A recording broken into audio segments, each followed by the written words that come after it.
Chapter 14. When Wu Qi arrived at the scene, he saw a group of men in black had dispersed the guards beside the carriages and were rushing toward Lu Qingfeng like a swarm of bees. The leader of these men in black was shouting, ordering his men to chop off Lu Qingfeng's left hand. From a distance of a few hundred feet, the leader of these men in black was about to swing his long blade at Lu Qingfeng. Wu Qi took a deep breath and dashed forward another 200 feet. He quickly glanced at Lu Qingfeng's carriages, then his eyes suddenly landed on the carriage that Lu Qingfeng was sitting in. The 6 carriages in front of him were just luxurious. But Lu Qingfeng's carriage was floating in the air, and underneath it, there was a floating formation. Those who were able to use this kind of carriage must be some high-ranking officials or rich young masters in this world. What did high-ranking officials and rich young masters represent? It represented power, it represented resources, it represented that they had a lot of things that could interest Wu Qi.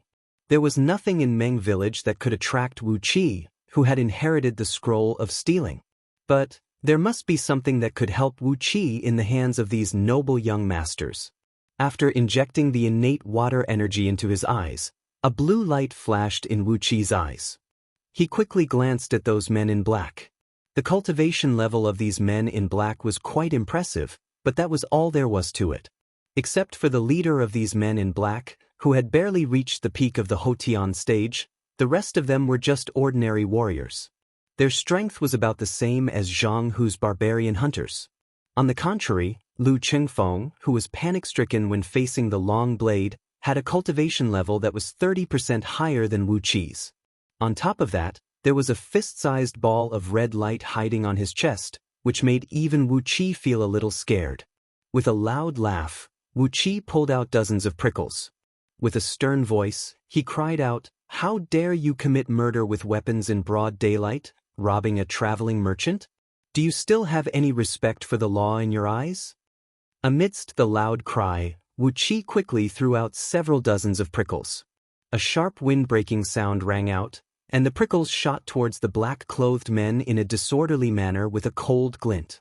Lu Qingfeng, who had both of his hands hidden in his sleeves and was about to take out the grand white gold blade formation, felt relieved. He shouted, "Help, help!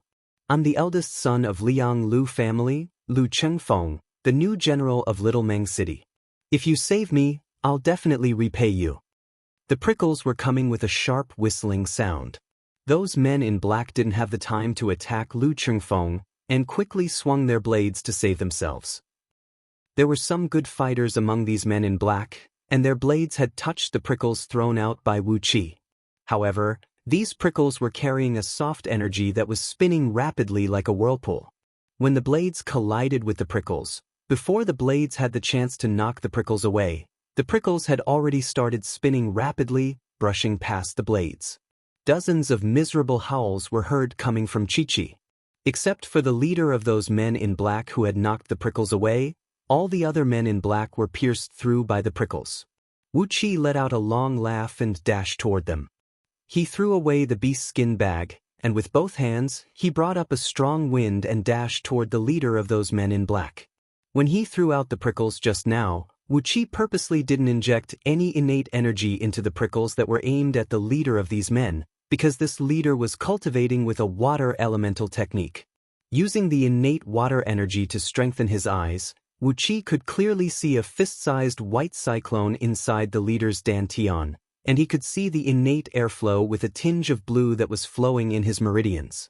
The hand of Web brought up countless soft whirlpools and slapped toward the leader's head, and the innate cold energy that came with the innate water energy was unleashed. The cultivation level of this leader was almost the same as Wu Qi's, but when he was enveloped by the cold energy, his body instantly turned stiff and he couldn't move anymore. One of his palms hit on the leader's dantian, and the other hit on his shanzhong acupoint.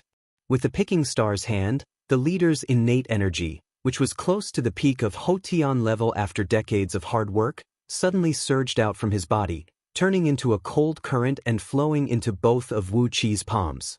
In just a blink of an eye, the leader's body was emptied, all his cultivation was sucked out, and even 1/1000th of his blood essence was extracted by Wu Qi's palm. Wu Qi backhanded and slapped on the leader's face. The soft energy from the palm penetrated into the leader's body and shook the leader's brain into mush.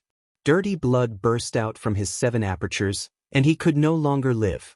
With both of his hands lightly drawing a circle in front of him, Wu Qi took the opportunity to search the leader's body and transferred all the items in a small leather bag tied around the leader's waist into his own body. The leader's disciple of the underhand sect, and also a future Qi cultivator who inherited the scroll of stealing. How could he let this man's belongings go to someone else? 4 ordinary warriors, after cultivating their innate energy for 10 years, they would have a cultivation level of 10 years. For those talented warriors, after cultivating their innate energy for 60 years, they would have a cultivation level of the peak of the Hotian realm. They would then try to break through the conception and governing vessels, and reach the so-called Xiantian realm. After Wu Qi inherited the scroll of stealing, all the energy from the innate water stone in the sect leader's token had been injected into his body. But most of the energy was used to protect his body in the great universal dimensional portal. As a result, his innate water energy was only at the peak of the Hotian realm. Now, the leader's innate energy, which was equivalent to 50 years of cultivation for an ordinary warrior, had all been injected into his body. Wu Qi could only feel the cold air in both of his arms. The innate water energy had turned into a whirlpool in the water meridian of the 7 stealing heaven meridians in his arms, and was continuously absorbing the water elemental energy. In just a blink of an eye, Wu Qi's innate energy had almost doubled. If it was some other cultivation technique, when the cultivation level of a peak Hotian warrior had doubled, he would naturally break through to the Xiantian realm. But the magical powers of the scroll of stealing were not something any ordinary cultivation technique could compare with. The suddenly increased innate energy had circulated 3 times through the water meridian. About 50% of the innate water energy had quickly merged with the water meridian, nourishing the water meridian and making it even more flexible. The foundation of all the magical powers of the scroll of stealing was on the 7 stealing heaven meridian in both of his arms. Therefore, when building the foundation, the strengthening of the 7 stealing heaven meridian was the most important.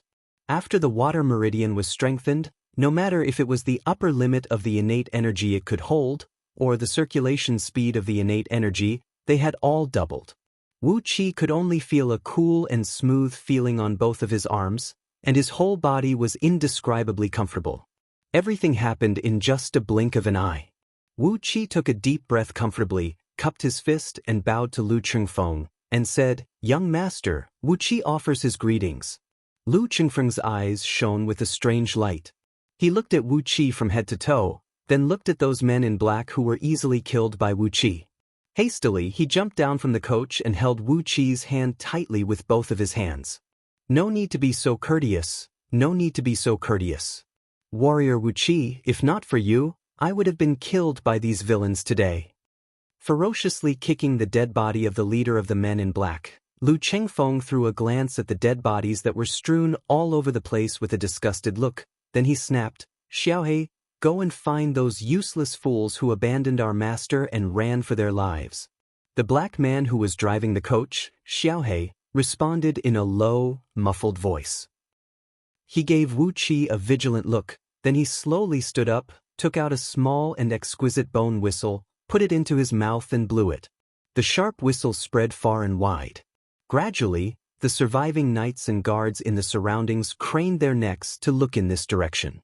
After a full 15 minutes, only 20 of the remaining guards came running back with their heads covered in dust. Each of them stood in front of Lu Chengfeng with an unsightly expression, their bodies trembling violently. Lu Chengfeng didn't even look at these guards. He just let out a few coughs and let out a few sharp, cold laughs. Holding Wu Qi's hand, Lu Chengfeng thanked Wu Qi again and again. He kept holding Wu Qi's hand and didn't seem to want to let go. Wu Qi looked at Lu Chengfeng awkwardly. Perhaps this was Lu Chengfeng's way of expressing his gratitude and friendliness. However, no matter if it was Wu Qi or Wu Wang and Lu Xiaobai, who had fused their souls with him, none of them had ever had this kind of experience. Furthermore, they were all extremely tired of this kind of gesture. On Earth, when 2 men shook hands for such a long time, It was very easy for people to misunderstand. However, when Wu Qi glanced at the coach behind Lu Chengfeng, which was floating 3 feet above the ground, he resisted the urge to knock Lu Chengfeng down with a palm strike and rob him of all his belongings. He had just arrived in this world, so it was better for him to keep a low profile. He had to keep a low profile.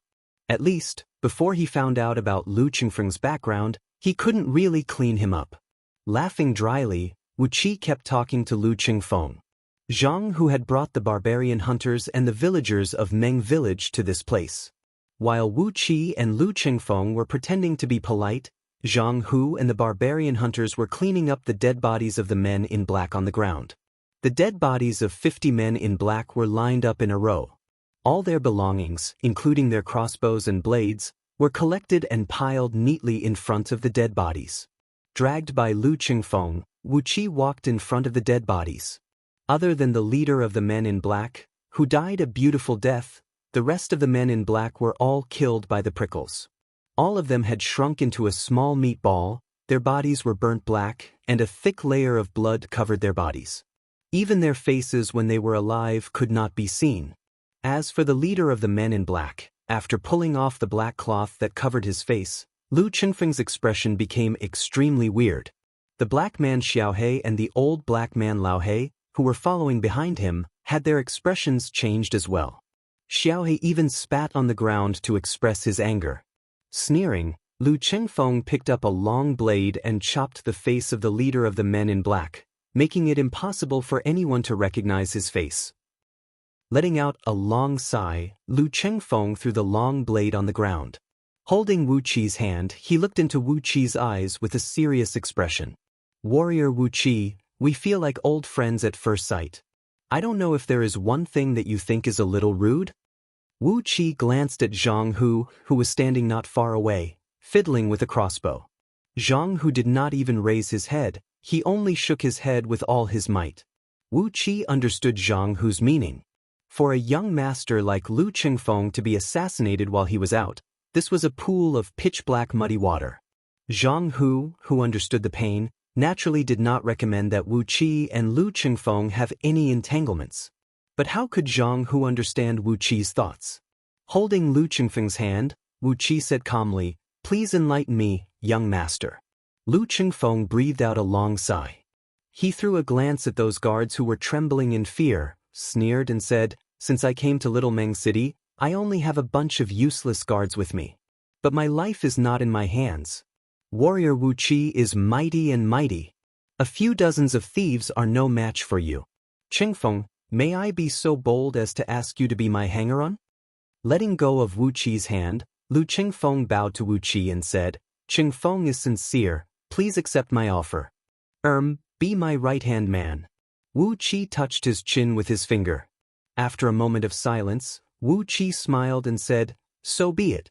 My teacher once told me that being the right-hand man of a rich family is a good thing." Zhang Hu, who was standing aside, shook his head and lightly stamped his feet. Lu Chengfeng's face was filled with joy. He grabbed Wu Qi's hand again. "Having the help of a warrior, I feel like I've finally met the rain after a long drought." Wu Qi laughed out loud.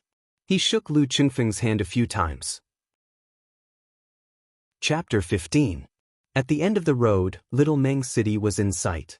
Wu Qi frowned. The current state of Little Meng City was really disappointing. A 30 feet tall wall made of rammed earth, a low city gate tower, a huge flag hanging weakly on a flagpole on top of the city gate tower, and a few feeble soldiers standing guard at the city gate. The first impression that Little Meng City gave to anyone was that it was in ruins. As they approached the city gate, Wu Qi saw a lot of thatches poking out from the city wall, swaying proudly in the wind. On top of the city gate tower, there was a 20 feet tall wild fruit tree growing luxuriantly. Between the branches and leaves, there were dozens of fruits the size of a toddler's fist. Squeak! Wu Qi clenched his teeth and drew a cold breath from the gap between his teeth. Lu Chengfeng's face darkened. He tilted his neck and stared at the city wall of Little Meng City. After some time, he let out a weak snort. But soon, he smiled again, squinted his eyes and said, "Wu Qi, luckily I'm not the mayor of this city, I'm just a general. Hurry up and congratulate me." Glaring at Lu Chengfeng, Wu Qi cupped his fist and said, "Congratulations, young master. Congratulations, young master. Not being the mayor of Little Meng City is really the luckiest thing in one's life. Strange, why would such a broken city be built here?" Zhang Hu, who was riding on a mount, came up to them and said with a loud voice, "For the herbs, minerals, trees, hide, meat, and barbarians in Meng Mountains." Pointing at Little Meng City, Zhang Hu explained the situation of Little Meng City to Wu Qi. Meng Mountains was rich in resources, and no one could ignore them. Therefore, the Lu Kingdom, who had the ruling power of Meng Mountains, had built a city outside of Meng Mountains, responsible for the collection and transportation of all resources. At the same time, the barbarians in Meng Mountains would often come out of the mountains to harass the Lu Kingdom. Therefore, the city built in Little Meng City could serve as an early warning and defense mechanism. Once the barbarians came out, Little Meng City would be the first to defend against them. Even if it couldn't, it could at least buy them some time. Therefore, Little Meng City only had a population of 30 to 50,000 permanent residents, and more than 200,000 people were moving around the city to make a living. On top of that, 3 brigades and 12 battalions of city guards were stationed here. The total number of soldiers in Little Meng City was nearly 8,000. Even in the other prosperous cities of the Lu Kingdom, it was rare to have such a large number of soldiers stationed here. "I see." Lu Chengfeng nodded thoughtfully. Even the Liang city, where the Lu clan is based, has no more than 3,000 soldiers. This small city actually has 8,000 soldiers. No wonder they need a general. As they chatted, the group arrived at the city gates. Zhang Hu cupped his fists towards Wu Qi and Lu Chengfeng. "Brother Wu Qi, young Master Lu, this is where we part ways. See you again." "Brother Wu Qi, Little Meng City is not a big city. If you have the intention, just come and look for me. My group of brothers will be living in the fierce tiger courtyard, located at the east of the city. That will be our base." After saying a few words in a loud voice, especially the words to Wu Qi, Zhang Hu didn't even look at Lu Chengfeng. He just casually gathered his men and rode on the mounts of those dead guards of Lu Chengfeng and rushed into the city. Lao He and Xiao He had an awful look on their faces. Their dark faces were scrunched up. On the other side, Lu Chengfeng let out a smile and said, "This Zhang Hu is a good guy. He is a man with a story." Regarding the sons of rich and powerful families as poisonous insects and wild beasts, he is a sensible man, but also a boring man. "Wu Qi, what do you think?" Looking at the back of Zhang Hu and his men, Wu Qi said honestly, "Brother Zhang Hu is a good man." Lu Chengfeng slapped his forehead and said with a smile, He is indeed a good man. Fine, these barbarian hunters will have to deal with the city guards. In the future, as the general, I will take care of them. TSK, don't they need to buy their armors and weapons from me?" Wu Qi nodded his head and looked at Lu Chengfeng from head to toe for a while. "This general is also in charge of the weapons management in Little Meng City?" The villagers of Meng Village also greeted Wu Qi, then they quickly escorted over 30 carts into the city. They also didn't like Lu Chengfeng, this son of a rich and powerful family. They always felt that there was a thick wall between them and Lu Chengfeng. No matter what Lu Chengfeng said or what he did, they always felt uncomfortable. Especially when Lu Chengfeng's bodyguard had injured a few villagers from Meng Village when he was running away. This made it even more impossible for these villagers to be nice to Lu Chengfeng. Although Lu Chengfeng had generously given these villagers a huge amount of medical fees, gave the mounts of his dead bodyguard to Zhang Hu and his men, and even gave away all the weapons of those men in black and some of their belongings, he still didn't leave a good impression on these villagers. These simple and honest men have a one-track mind. When Lu Chengfeng's bodyguard offended them, he himself had become inhumane. Sighing helplessly, Lu Chengfeng lightly clapped his hands and looked at Wu Qi with a bitter smile. Wu Qi shook his head and pointed at those 20 bodyguards who were following behind, looking dejected like defeated roosters. He said coldly, "Young master, you better find a way to recruit more people in Little Meng City. It's useless to rely on them alone. Why don't you just hurry back to Little Meng City and save us the food?" Lu Chengfeng forcefully clapped his hands, laughed and said, "You're right, they are my bodyguards. If I keep them here, I'll have to waste the food to feed them. Fine, fine, I have a use for your mounts. Go back to Liang and tell my wife that I've safely arrived in Little Meng City. When those bodyguards heard what Wu Qi said, their expressions changed. Then, when they heard Lu Qingfeng's order, they had the urge to pull out their blades and kill Wu Qi. Leave behind his mount and walk all the way back to Liang on foot? Wasn't this asking for their lives? What's worse, if they were chased back by the young master they served, what would their families think of them? If they were to go back now, a layer of their skin would be peeled off. Over 20 bodyguards scrambled down from their horses. Ignoring the dirt on the ground, they quickly kowtowed and apologized to Lu Qingfeng. Wu Qi stared at these men coldly. With a gloomy face, he said, "Young master, it's all up to you now. It seems they don't take your words seriously." Lu Qingfeng's face turned even darker. He snapped, "Leave your mounts behind and get the hell back to Liang. Don't tell me you want me to punish you according to the family rules?" Those bodyguards trembled. They looked at each other and didn't dare to say another word. Dejectedly, they picked up their weapons and belongings, slowly turned around and walked back to where they came from. Wu Qi said with an indifferent tone, "Running away from a thief is a coward. Abandoning your master is a disloyal act. Disobeying your master is a rebellious act." With this kind of trash by the young master's side, what else could he count on them to do? Why don't we recruit some useful men from Little Meng City? It will be cheaper. Lu Qingfeng stared at Wu Qi thoughtfully, then he nodded his head in agreement. Wu Qi let out an indifferent smile and stared back at Lu Qingfeng. The look in Lu Qingfeng's eyes was deep and complicated. His sleepy and lifeless eyes were like layers of dark curtains, hiding many unknown secrets. Wu Qi's eyes were as clear as water, and they shone brightly as if they were devoid of any impurities. But, in the deepest part of his eyes, there was a deep blue ripple. Underneath the calm ripple, there were countless deadly whirlpools. Both of them looked at each other and smiled, then turned to look at the city gate of Little Meng City. All of a sudden, a series of footsteps came from the city. About 300 to 400 men lined up in a ceremonial procession, quickly walking toward the city gate. In front of these people, there was a fat, round man. He was walking step by step with difficulty, panting and wiping the sweat off his face. "Is the young master of the Lu family here? Lord General, since you're here, we, the city guards of Little Meng City, will have our backbone." From afar, this fat man was shouting with his greasy, sweet voice. Judging from his words, it was obvious that he was here to welcome Lu Qingfeng.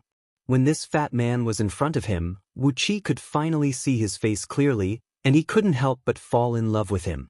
This guy's height was about the same as the villagers of Meng Village, about 2 meters tall. But his waist was about twice the size of Wu Qi's height. From top to bottom, his body was covered with white and tender fat. Even his ears, which were the hardest to build fat on, were covered with layers of white meat. They looked no different from a pig's ear. This guy's facial features were even more interesting. Not only did he have a meatloaf face, but the facial features on his fair and clean face were so exquisite that it made people speechless. Watery peach blossom eyes, too bad they were 2 sizes smaller. Tall nose bridge, too bad it was half an inch shorter. A pair of delicate, cherry-like lips, the size of a red cherry, dotted the lower center of his face. That sweet voice came from this small mouth. Shivering, Wu Qi didn't dare to take another look at this guy's body. With a pair of sneaky eyes, he quickly glanced at the fat man's clothes. His clothes were made from the best quality silk. Wu Qi instantly felt relieved. A place with silk products, no matter how bad it was, it couldn't be that bad. The golden crown on his head was made from purple gold. It was shining with a golden light and was surrounded by a purple mist. Purple gold was a good material. According to Scroll of Stealing, purple gold was a basic material with a wide range of uses. No matter if it was a flying sword or a magical weapon, a large amount of purple gold would be needed. This guy could use purple gold to make a crown. It showed that there was a purple gold mine here. Collecting a large amount of purple gold was not a difficult task. On top of the crown, there were 3 thumb-sized gemstones and 4 pearls. The 3 gemstones were as red as blood. Just by looking at them, Wu Qi would feel hot. These 3 gemstones contained fire elemental energy. They were also useful treasures for cultivators. Compared to the 4 pearls, these pearls were just ordinary stuff. Meng Mountain was not close to the sea. Having 4 pearls on top of the crown was already a luxurious decoration. As for the 3 gemstones, Wu Qi had to find out if they were bought from somewhere else or produced locally in Meng Mountain. Other than that, there was a very eye-catching jade belt on the fat man's waist. Especially the fist-sized oval green gemstone in the middle of the belt, it made Wu Qi's heart beat faster.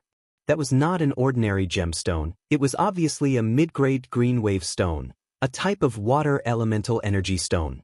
However, the most valuable thing was not these items. It was the golden ring on the fat man's right thumb. On top of the ring, there was a bean-sized red crystal that was shining brightly. When Wu Qi saw the ring, his heart almost jumped out of his chest. The golden ring was made from heavenly gold, an upper-grade metal elemental material. Just a small piece of heavenly gold the size of the ring was enough to fuse with other materials and forge a powerful metal elemental magical treasure. As for the red crystal, it was an upper-grade red flame spirit crystal that could automatically absorb the fire elemental energy drifting between the heaven and earth. This thing could be used as an energy stone to aid in cultivation, or it could be used to forge an upper-grade magical treasure. Although this fat man looked a little ugly, every part of his body was a treasure. With a smile on his face, Wu Qi jumped out of the carriage and walked quickly to the fat man. He cupped his fist and bowed. "May I have the honor to know your name?" Wu Qi asked in an elegant and courteous manner, just like how a right-hand man of a wealthy young master like Lu Chengfeng should behave. The fat man panted, squeezed out a smile and said to Lu Chengfeng, "General Lu, I am the governor of this city, Yi Yan." Yi Yan swallowed his saliva, smiled and explained, "Yi is the Yi of Zhou Yi, and Yan is the evolution of the heaven secret. I am from the Yi family of Moyang and the Lu family of Liang. We have been good friends for generations." Lu Chengfeng smiled, jumped out of the carriage and formally greeted the fat man. Wu Qi looked at the fat man with a big smile. He felt an indescribable joy in his heart. This fatty, who was covered in jewels and jewels, was full of treasures. Chapter 16. With a humble smile on his face, Wu Qi placed his hands behind his back and stood next to Lu Chengfeng, looking at the people behind Yi Yan. Besides Lu Chengfeng, the newly appointed general, Yi Yan also had the 3 most important officials in Little Meng City, the Director of Records, the Director of Records, and the Director of Punishments. According to the rule of the Great Yan Dynasty, the Lu Kingdom, the mayor was in charge of a certain area. The general was in charge of the military, the Director of Records was in charge of the supervision and evaluation of the officials, the Director of Records was in charge of the livelihood of the people, and the Director of Punishments was in charge of the law enforcement and the daily security. These 4 officials were responsible to the mayor, but they were independent of the mayor, and they also had the power to supervise and restrict each other. Little Meng City was located in a remote area, surrounded by primitive forests, but because of the abundance of natural resources, it produced a lot of profits every year. Although Yi Yan had all kinds of treasures on him, the Director of Records, the Director of Records, and the Director of Punishments were also covered with jewels, making them look like jewels on display. Wu Qi looked at the people around Yi Yan warmly. He had found some good stuff that was worth his time. His hands behind his back were rubbing against each other, his fingers were trembling with excitement. In broad daylight, it wasn't a good time for him to rob them, he had to wait. As the mayor, Yi Yan introduced the officials behind him to Lu Chengfeng. After listening to Yi Yan's introduction, Wu Qi suddenly let out a smile. The Director of Records, the Director of Records, the Director of Records, and the Director of Punishments were all from the Yi family, and they must have followed Yi Yan to Little Meng City to make a fortune. Following Lu Chengfeng's introduction, the officials stepped forward and greeted Lu Chengfeng. Although the position of the general was important, it wasn't worth their attention. Lu Chengfeng's identity as the eldest son of the Lu family in Liang was the main reason why Yi Yan came out to greet him. It was also because of this identity that the other officials were so polite to Lu Chengfeng.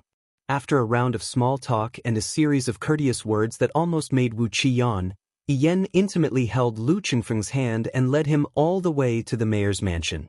The rest of the officers were surrounding both of them, talking and laughing, talking to Yen and Lu Chengfeng. It was a harmonious scene, as if the entire Little Meng City was welcoming Lu Chengfeng, the new general. Walking beside Lu Chengfeng, Wu Qi was observing Little Meng City while walking. The roads in the city were not bad. They were paved with rough stones cut from the mountains. There were also 3 feet wide ditches on both sides of the road. Clear water was drawn into the ditches, and the water was gurgling. The sanitary conditions in the city were very good. On both sides of the road, there were rows upon rows of restaurants, shops, inns, and residences. The tallest building was only 3 stories high, and they were made of bricks, wood, and bricks with the same color of green tiles. On the road, you could see a large group of carriages coming and going. The carriages were filled with all kinds of mountain products, animal hides, herbs, ores, etc. The beams of the carriages were almost broken by the weight. The people following behind the convoy were all tall, sturdy, and valiant men. All of them wore soft armor, held sharp blades in their hands, and emanated a murderous aura. Obviously, they were heroes who had tempered themselves in the arena of life and death. The restaurants, shops, and inns along the road were mostly men who would pull out their blades at the slightest provocation.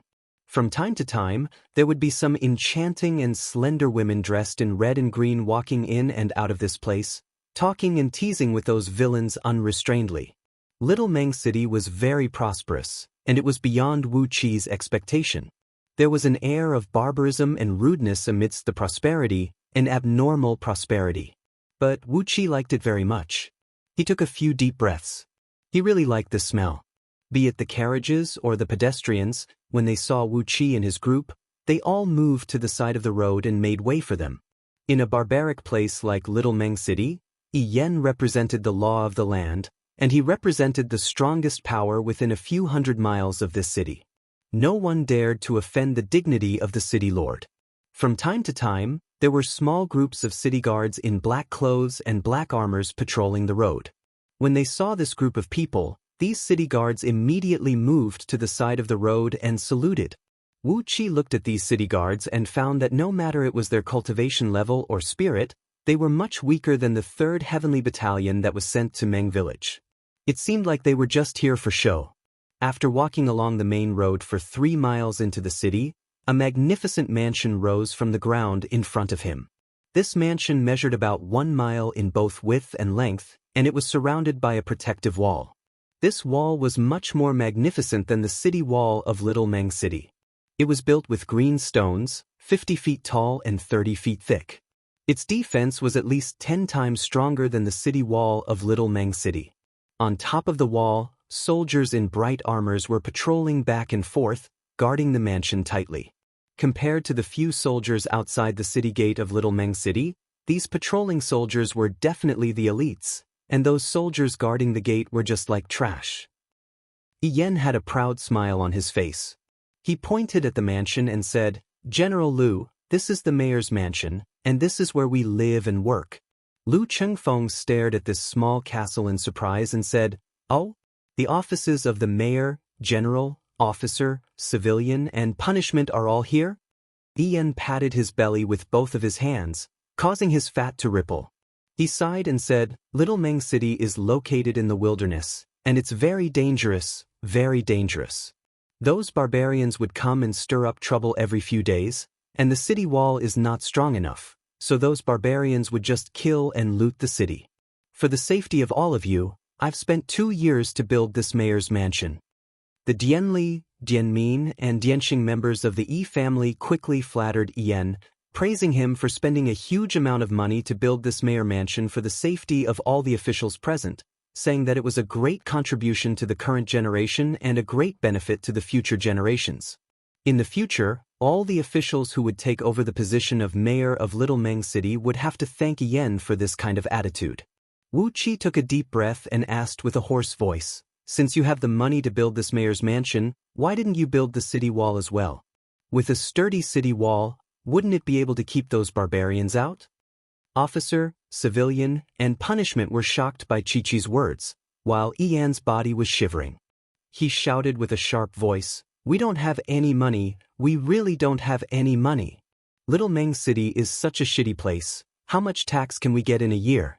The mayor's mansion really doesn't have any money in its account. Building this wall has used up the next 10 years of tax revenue, we don't have any money to build the city wall anymore." No money? Wu Qi twitched his mouth. He just took a quick glance at the jewelry Yan was wearing, which was worth tens of thousands of dollars. Lu Qingfeng let out a hollow laugh and didn't say anything. He gazed at the patrolling soldiers on top of the wall, then turned his head and looked at the two groups of city guards who escorted them here. He rolled his eyes without anyone noticing. The soldiers on duty in the mayor's mansion were much more elite than the city guards. After a complicated ceremony that confused Wu Qi followed Lu Qingfeng into the mayor's mansion. The 7 carriages brought by Lu Qingfeng, along with the servants who were driving the carriages, were arranged to stay in the general's mansion within the mayor's mansion. It was a luxurious mansion with 3 rooms at the front and 3 rooms at the back, and dozens of maids and servants were arranged to stay in the mansion. This was the first time Wu Qi saw who was in the 7 coaches brought by Lu Qingfeng. Besides Lao He and Xiao He, there were 8 maids and 8 servants in the other 6 coaches, and 2 wet nurses who were breastfeeding. This was the first time Wu Qi heard from Lu Qingfeng that these wet nurses were the candidates for the human medicine. Human medicine. Wu Qi had gained a deeper understanding of this world. After hastily arranging some serving ladies and maidservants, Yan sent someone to invite Lu Qingfeng to a banquet to welcome him. The feast was arranged in the inner hall of the mayor's mansion. The guests included all the officials in Little Meng City, including Yan. There were more than 200 of them. As the right-hand man of Lu Qingfeng, Wu Qi had the right to be a guest. Under the personal reception of Yan, he sat behind a long table behind Lu Qingfeng. The spacious inner hall could accommodate 400 to 500 people. There was a long table in the middle of the hall, and Yan was struggling to sit behind it. On both sides of the hall were the seats for the general, the director of records, the director of records, and the director of records. Apart from Lu Qingfeng, who only had Wu Qi behind him, the other 3 had their hanger-ons behind them, ranging from 3 to 5 to over 10 hanger-ons. Apart from these 5, the other officials were divided into 3 rows on the left and right of the main hall according to their rank. In total, there were 6 rows of tables. Wu Qi looked at the table in front of him. It was about 3 feet long and 1.5 feet wide. It was made of heavy wood and covered with dozens of layers of lacquer. The surface of the lacquer was decorated with fine geometric patterns using gold and silver threads. It looked dignified and magnificent. The inner hall of the banquet was made of red sandalwood. Everyone was sitting on a thick and soft cashmere blanket, which made the atmosphere feel warm and comfortable. There were 2 rows of pillars in the inner hall, which were made of a whole piece of gold-threaded Jinan wood.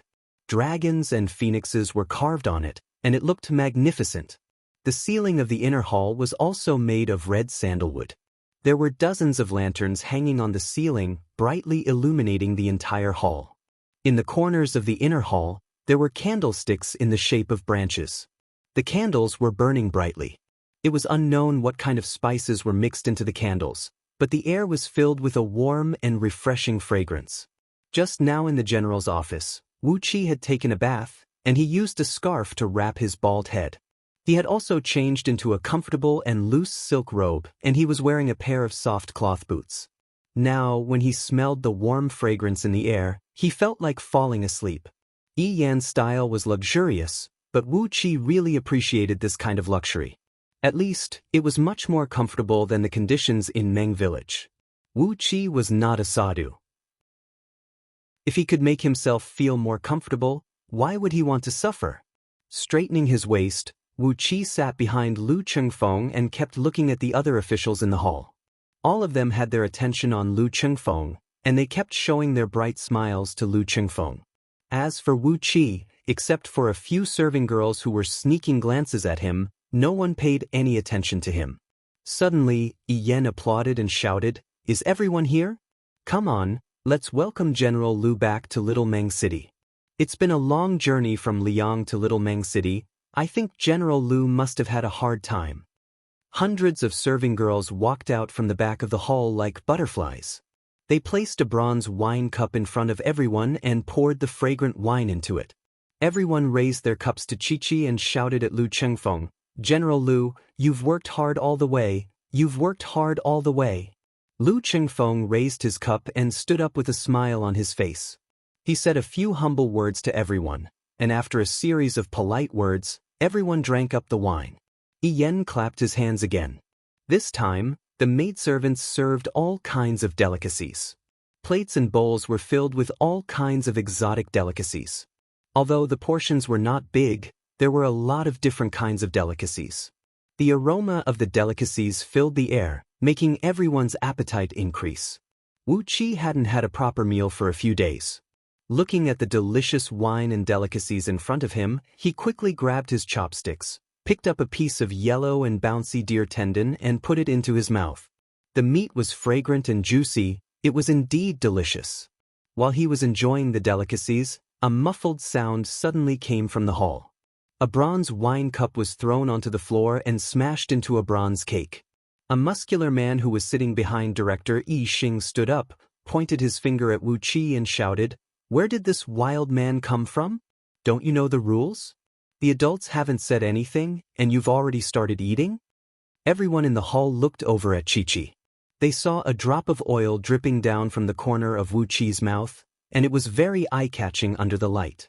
The hall fell into a dead silence, and then a burst of laughter was heard.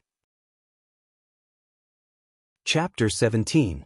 The hall was filled with laughter. Everyone was laughing at Wu Qi's rude and reckless behavior. Wu Qi chewed on the deer tendon, coldly staring at the burly man. He clearly saw the smug look in Yi Xing's eyes. He suddenly realized that even if he didn't do anything rude, this burly man would still stand up and provoke him. What he did just now was giving the burly man the most reasonable excuse to provoke him. He coldly stared at the burly man, then at Yi Xing. Wu Qi picked up another bear paw and put it into his mouth. While chewing on the bear paw, Wu Qi sneered and said, "I'm eating my food, what does it have to do with you?" The crowd burst into laughter again. Wu Qi's rude words had given them another good reason to laugh at him. The burly man who provoked Wu Qi raised his head up proudly, laughed out loud and said, "You are indeed a man from the jungle, so rude. I really don't know how you got in here." All of a sudden, Lu Chengfeng coughed lightly. His cough silenced the entire hall. Even Yi Yan, who was laughing so hard that his flesh almost flew off his body, quickly shut his mouth. Lu Chengfeng slowly stood up, coldly glanced at the crowd, and said with a deep and powerful voice, "Wu Qi saved Chengfeng's life. There is no other reason. Chengfeng was killed by an assassin outside the city. Now he is Chengfeng's chief right-hand man, and it was Chengfeng who brought him to this banquet. Does anyone have any objections?" Except for Yi Yan and his 3 clansmen, all the other officials lowered their heads. No one dared to look at Lu Chengfeng. Lu Chengfeng smiled faintly, picked up his chopsticks, picked up a few pieces of meat and put them into his mouth, chewing without restraint. "I, Lu, have traveled a long way, and I was tempted by the delicious food and wine. That's why I ate a few pieces. Does anyone have any objections?" The hall was silent, no one made a sound. Some of the timid officials even had their legs trembling, causing the tables in front of them to knock against the floor, making a clear sound. This was the power of Lu Chengfeng's words. Yi Yan shook his chubby head, looked left and right, and suddenly laughed out loud. It's a misunderstanding, a misunderstanding.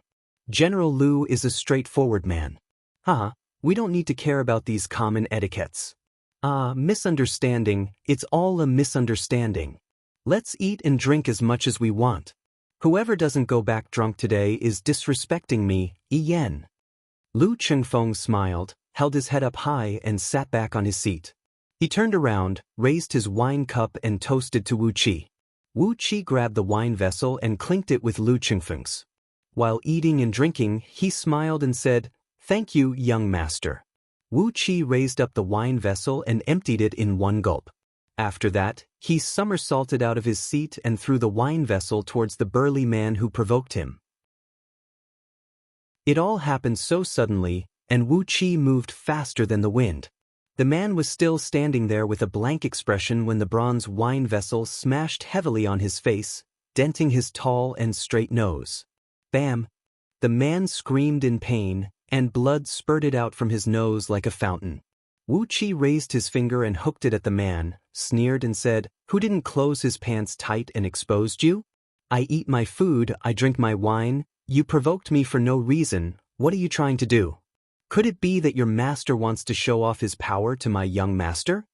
Yi Yan's smile froze, then it bloomed on his face again. Yi Xing stared at Wu Qi and said coldly, "How dare you? How could I provoke General Lu for no reason? How could I dare to provoke General Lu for no reason? It's just that this right-hand man of mine is a straightforward man who abides by the rules of etiquette, he can't stand some things." Lu Qingfeng was playing with the bronze wine cup. He sneered and said, "So, it's Qingfeng's right-hand man who doesn't know the rules of etiquette and is despicable in nature?" Yi Xing's expression changed, but he didn't say a word. Obviously, he agreed with what Lu Qingfeng said. Lu Qingfeng's face immediately turned unsightly. He stared at Yi Xing coldly, sneered and said, "Wu Qi, since he has said so, why don't you fight with him? Don't let the Liang Lu clan lose face." Yi Yan took a sip of wine from his wine cup and didn't say a word. On the other side, Yi Xing stuck out his chest and shouted sternly, "Ada, since General Lu has said so, you should have a good fight with warrior Wu Qi. Don't embarrass our Yi family." The hall was quiet, none of the officials dared to make a sound. Things had escalated to this point. It had suddenly become a fight between the Lu family and the Yi family. How did they play this game? All the officials in the hall were very careful, not daring to make any noise. If they, as small officials in a remote town, were to get involved in a fight between two influential families, it would be a disaster that could destroy their families. But faintly, these officials felt a strange impulse in their hearts. They had heard a lot about the fights between the sons of the influential families, using their right-hand men to kill each other, but this was the first time they had seen something like this. They couldn't help but feel excited. Especially, Lu Qingfeng was representing the Liang Lu family, which was the most influential family in the Lu kingdom, excluding the royal family. If Lu Qingfeng's only right-hand man was killed here, what would Lu family's reaction be? If the Lu family's revenge was directed at Yi Yan and his men, perhaps the political scene in Little Meng City would be reshuffled, and everyone would have a chance to be promoted. A hideous laugh was heard, as Ada, the right-hand man of Yi Xing, strode out from the room. He waved his two fists, which were the size of a wine jar, and waved them at Wu Qi. Wu Qi stared mockingly at Ada's burly body, which was 2 heads taller than him, and shook his head disdainfully. Anyone could tell that Wu Qi didn't take Ada seriously. Ada's expression changed and he shouted angrily, "What weapon are you using?" Wu Qi raised both of his hands, sneered and said, "Do I need a weapon to defeat you?" Wu Qi's hands were slim, and under his bronze skin, one could see the green veins. No matter how one looked at it, these hands didn't look like they had any strength. A few men in military uniforms looked at Wu Qi's hands and shook their heads at the same time. Ada stared blankly at Wu Qi's hands and couldn't help but let out a hideous laugh. Without saying anything, he threw a punch toward Wu Qi. All the muscles in Ada's body twitched violently, and his fist tore through the air, producing a deep, muffled sound. All the people could vaguely see a shadow of a fist flashing by, and then the fist had pierced through Wu Qi's head. Cries of shock came from the hall, followed by a shrill roar. A large amount of blood sprayed out from his mouth. Wu Qi, who looked as if his head was smashed, was now standing firmly where Ada was just a moment ago. On the other hand, Ada, who was showing off his prowess just a moment ago, was now coughing up blood and falling to the ground. Among all the people present, only a few of them had seen what happened just now. As soon as Ada swung his fist, Wu Qi moved. Like a slippery loach, he scurried to Ada's back in a flash. Afterwards, his palms moved like a windmill, striking at Ada's back randomly. In a flash, he had struck Ada's back 36 times. Using the great winding hand and the little picking star palm in succession, Wu Qi stole a trace of Ada's blood essence, greatly replenishing his own. The innate water energy turned into a bone-corroding, yet invisible, yin energy, continuously striking into Ada's body, shattering his internal organs. Ada's internal organs were all smashed, and a few pieces of his internal organs could be seen in the blood spurting out from his mouth. With a miserable howl, he fell dead on the ground. All the guests cried out in shock, and Yi Xing's face turned extremely ugly. He slammed his hands heavily on the table in front of him, smashing the wine pots, bowls and plates all over the floor. Lu Qingfeng laughed out loud. He waved his hand at Wu Qi and said, "Wu Qi, you've won a clean victory. Come, I'll give you a good omen." Lu Qingfeng placed his palm on his waist, pulled out a piece of ancient jade pendant with red and yellow colors and gave it to Wu Qi. Wu Qi narrowed his eyes, took the jade pendant without hesitation, and thanked Lu Qingfeng in a flat tone. As soon as the jade pendant was in his hand, Wu Qi found out its material. It was a spirit jade of both fire and earth elements, which could repel cold and dust.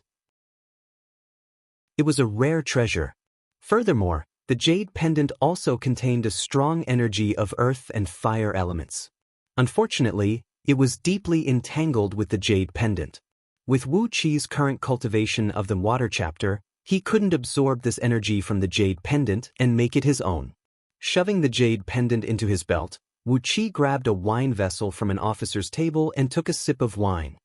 He stared at Yi Xing coldly and said, "Officer of records, do you have any other advice? I, Wu Qi, am a simple and ignorant man, and I am waiting for your guidance." Lu Qingfeng let out an evil smile. He raised up his wine vessel and toasted Wu Qi, but he didn't say a word. He had no intention of stopping Wu Qi's provocation. He wanted to use Wu Qi to show his power, and let some people in Little Meng City know that he, Lu Qingfeng, is not someone who can be easily bullied. While playing with the wine vessel, Lu Qingfeng threw a sideways glance at Yi Yan, who was sitting on the main seat. Yi Yan was playing with a jade pendant in his hand, smiling and not saying a word. His fair skin reflected the light from the lanterns, making him look very eye-catching. Yi Xing was panting heavily as he vented his anger on the table. He glared fiercely at Lu Qingfeng, who had the demeanor of a great master.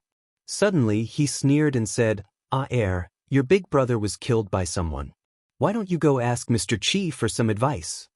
A skinny man, who was over 10 feet tall, slowly stood up and walked in front of Wu Qi. The man looked similar to Ada, but he was terrifyingly thin. It was as if all of his essence blood had been sucked away by something else. As soon as they met face to face, Wu Qi immediately felt an evil aura coming at his face, making him feel uneasy. Instinctively, the innate water energy in his arms sped up, and a cooling water vapor flowed around his body, forming a layer of protective energy underneath his skin. You killed my elder brother. My cultivation is not as good as yours, but you have to die." Who was as skinny as a bamboo pole, stared at Wu Qi coldly and murmured in a cold tone. Wu Qi glanced at then casually thrust his palm towards from a distance of about 20 feet.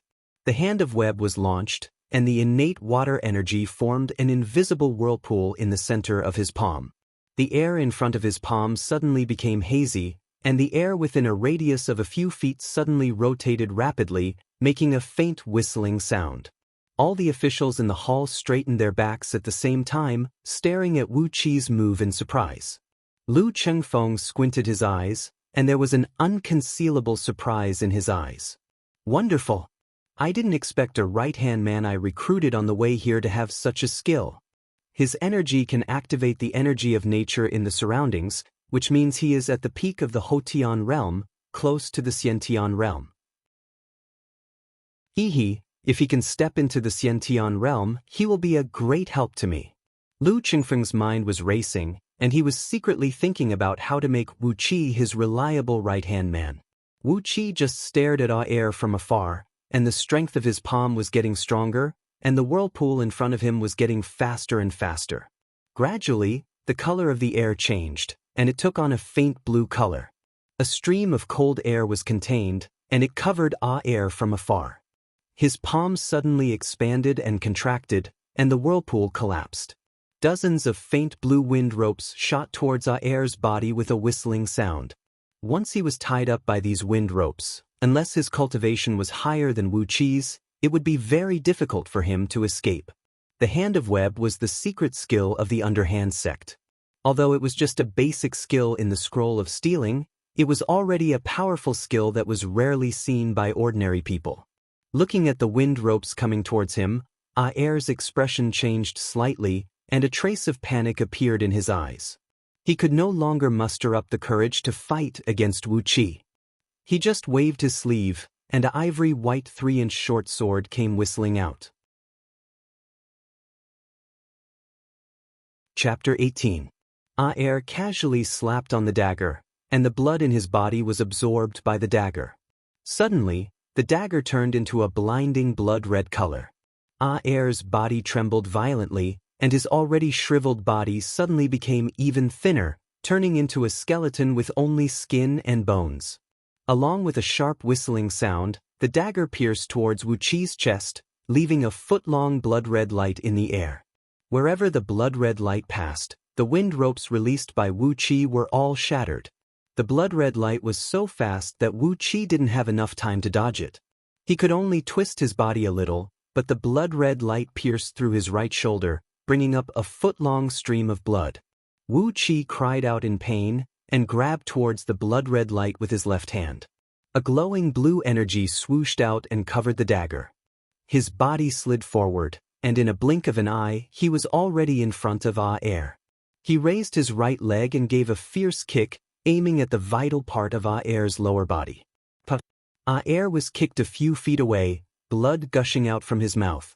Obviously, he was dead. Wu Qi tightly gripped the dagger in his hand, let out a strange cry, and fell to the ground. Before anyone could see what was happening, Wu Qi's arm muscles were moving like ripples of water, and with a light and nimble movement, he brought the strange dagger all the way into his clothes, and shoved it into a secret pocket in front of his chest. Lu Qingfeng slowly stood up, glanced at Yixing, who had a proud look on his face, and said coldly, "Good, you have a right-hand man who knows how to use a magical item. Mayor, my dear friends, I have learned a lot from you." Grinning coldly, Lu Qingfeng came next to the unconscious Wu Qi, carried him up with one arm, and strode out of the room with his head held high. The fair and chubby Yen raised his wine cup and slowly took a sip of wine. Looking at Lu Qingfeng's back, Yen clapped his hands, laughed happily and said, "General Lu is gone, but we can't waste these good wines and delicious dishes. Everyone, let us rejoice." Faintly discernible music came from the back of the hall. Dozens of female dancers, who were wearing thin clothes and exposing a large part of their snow-white skin, whirled out. The fluttering ribbons and the lotus fans in the hands of the dancers decorated the hall even more splendid and charming. All the officials of Little Meng City were laughing and toasting to Yen and his men. As Lu Qingfeng listened to the joyous music coming from behind him, his elegant face turned cold. He carried Wu Qi through one courtyard after another. Although there were countless guards, maids, and servants walking around, it was as if there was only him and Wu Qi in his arms in the world. It was extremely lonely. After walking through 3 courtyards, when they were about to reach the general's office, Wu Qi suddenly opened his eyes and blinked at Lu Qingfeng. Lu Qingfeng was stunned. He subconsciously wanted to throw Wu Qi away.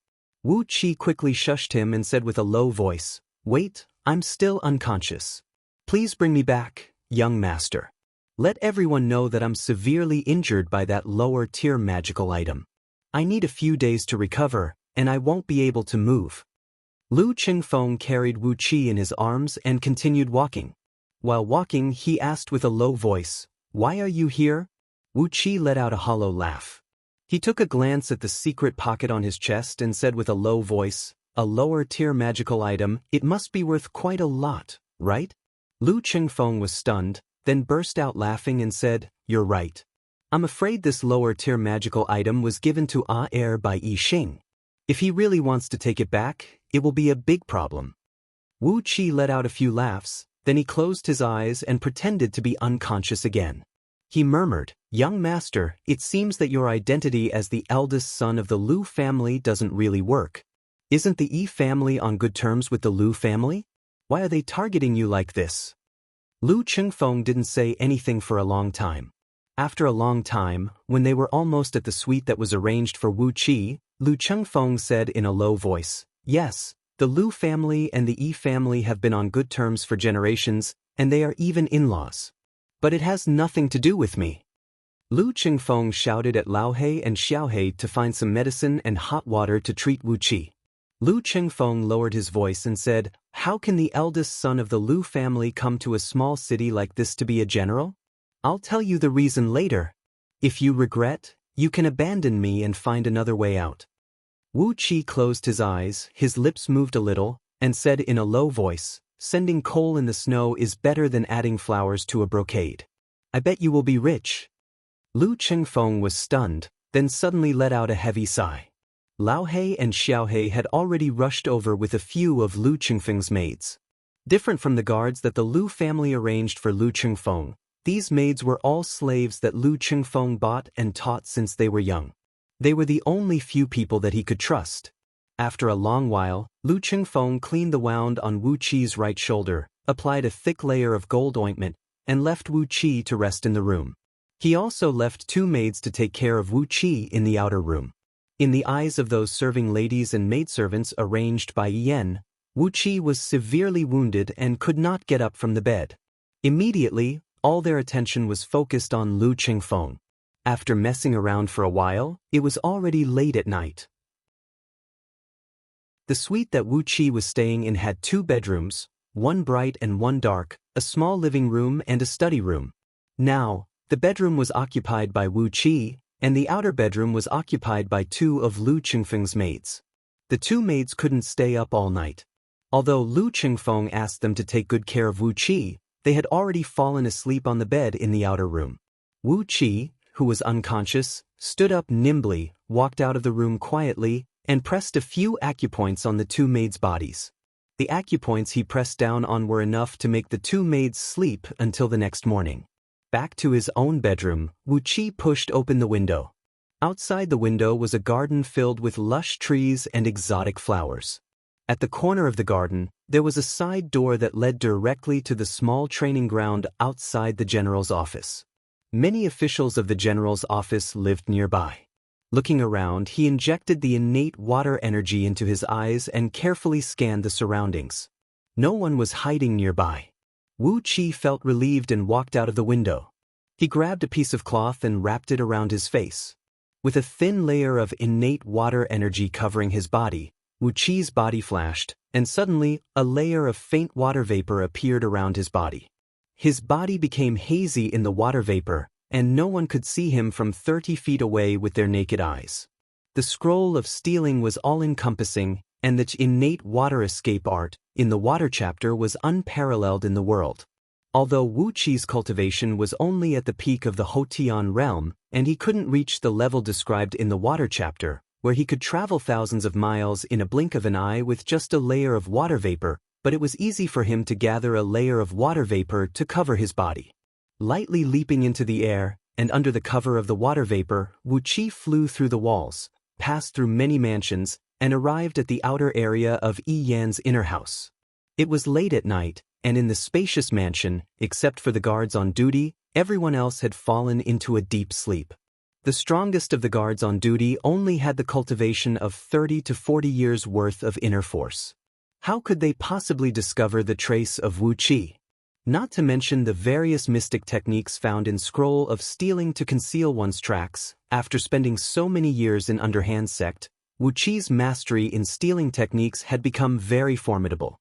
With the cover of the water vapor, Wu Qi had crawled right under the noses of the guards on duty a few times, but none of them had discovered him. As if he was walking into an uninhabited land, Wu Qi easily passed through the layers of defense and came to the outside of Yi Yan's bedroom. Yi Yan's bedroom was spacious and luxurious, decorated with all kinds of jewels and jewels.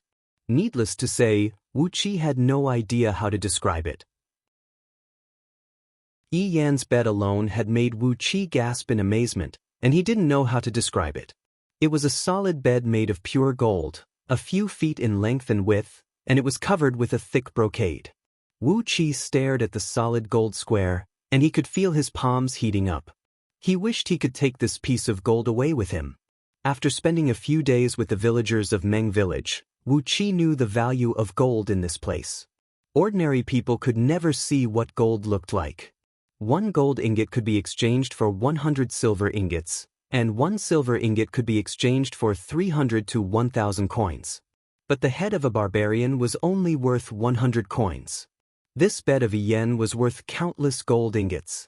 This damn pig, how dare he say the taxes are not enough, and he doesn't even have the money to build the city wall? Strip him naked. Wu Qi stared at the pure gold bed, and his heart, eyes, and hands were burning with excitement. But it was a pity that this bed was extremely heavy. How could Wu Qi carry it away? In the scroll of stealing, there was a magical storage ring and storage bag that could store a huge amount of stuff. The highest quality storage ring could even store a star. But Wu Qi had just started cultivating, and he didn't even know what the world he was living in looked like. Where could he find such a treasure? There was also a method to make a storage ring and storage bag in the scroll of stealing, but firstly, the materials were hard to find, and secondly, Wu Qi's cultivation level was not high enough. Without powerful magic power, it was impossible for him to make this kind of storage treasure. After sighing while staring at the bed, Wu Qi slowly walked to the side of the bed, pointed his finger at Yen, who was snoring, and made him fall into a deep coma. Lying next to Yen, who looked like a mountain of flesh, were 4 tiny and beautiful serving ladies. They were naked, and their faces looked extremely tired. Obviously, before they fell asleep, Yen had a great time with them. Wu Qi looked at Yen's ridiculously fat body, then looked at those little serving ladies, whose waists were even smaller than his arms. He wondered why these little serving ladies were not squashed into meat paste by him. Like a gust of wind, Wu Qi pointed at the 4 little serving ladies and made them fall asleep as well. After thinking for a while, Wu Qi took off the quilt covering Yen and the others, and looked down at Yen. Wow, nice body. Quickly glancing at the bodies of the 4 little serving ladies, Wu Qi put down the quilt, rubbed his hands quickly, and let out a weird laugh. Yen's purple gold crown, Yen's ring, Yen's belt, Yen. All kinds of precious stones and pearls inlaid in the room were taken out and taken away. In the cupboard at the corner of the room, there was a big pile of beautifully made gold biscuits, all taken away as well. After years of training in the underhand sect, Wu Qi's eyes had become extremely sharp. He could clearly see the value of all the gold, jade, and pearls. All this took Wu Qi 15 minutes, and he had taken away all the most valuable things in the room. After taking away all the valuables in the room, Wu Qi looked around. Thanks to the memory that Lu Xiaobai had merged with his soul, he had quickly found the 2 hidden mechanisms in the room. Moving away the 2 bronze deer sensors in front of Yan's bed, Wu Qi stamped his foot on the floor, and the wall at the corner of the bedroom moved away, revealing the door of a secret chamber. Rubbing his hands excitedly, Wu Qi dashed into the secret chamber. Soon, the laughter of a mouse falling into a rice bowl could be heard coming out from the secret chamber. The best products of Little Meng City for the past 2 years were all stored in this secret chamber by Yen. Energy stones, jades, precious stones, all kinds of rare treasures, there were 15 boxes of them. Wu Qi was diligently running back and forth between Yen's bedroom and the woods outside the city. With the help of his agile body, it only took Wu Qi 15 minutes to go back and forth. After spending 3 hours, Wu Qi had finally emptied all of Yen's belongings. After digging a deep hole in the woods and burying all the treasures, Wu Qi whistled and returned to the general's office. He was worried about one thing. Where could he find a storage-type magic treasure? After sighing with emotion for a while, he fell into a deep sleep.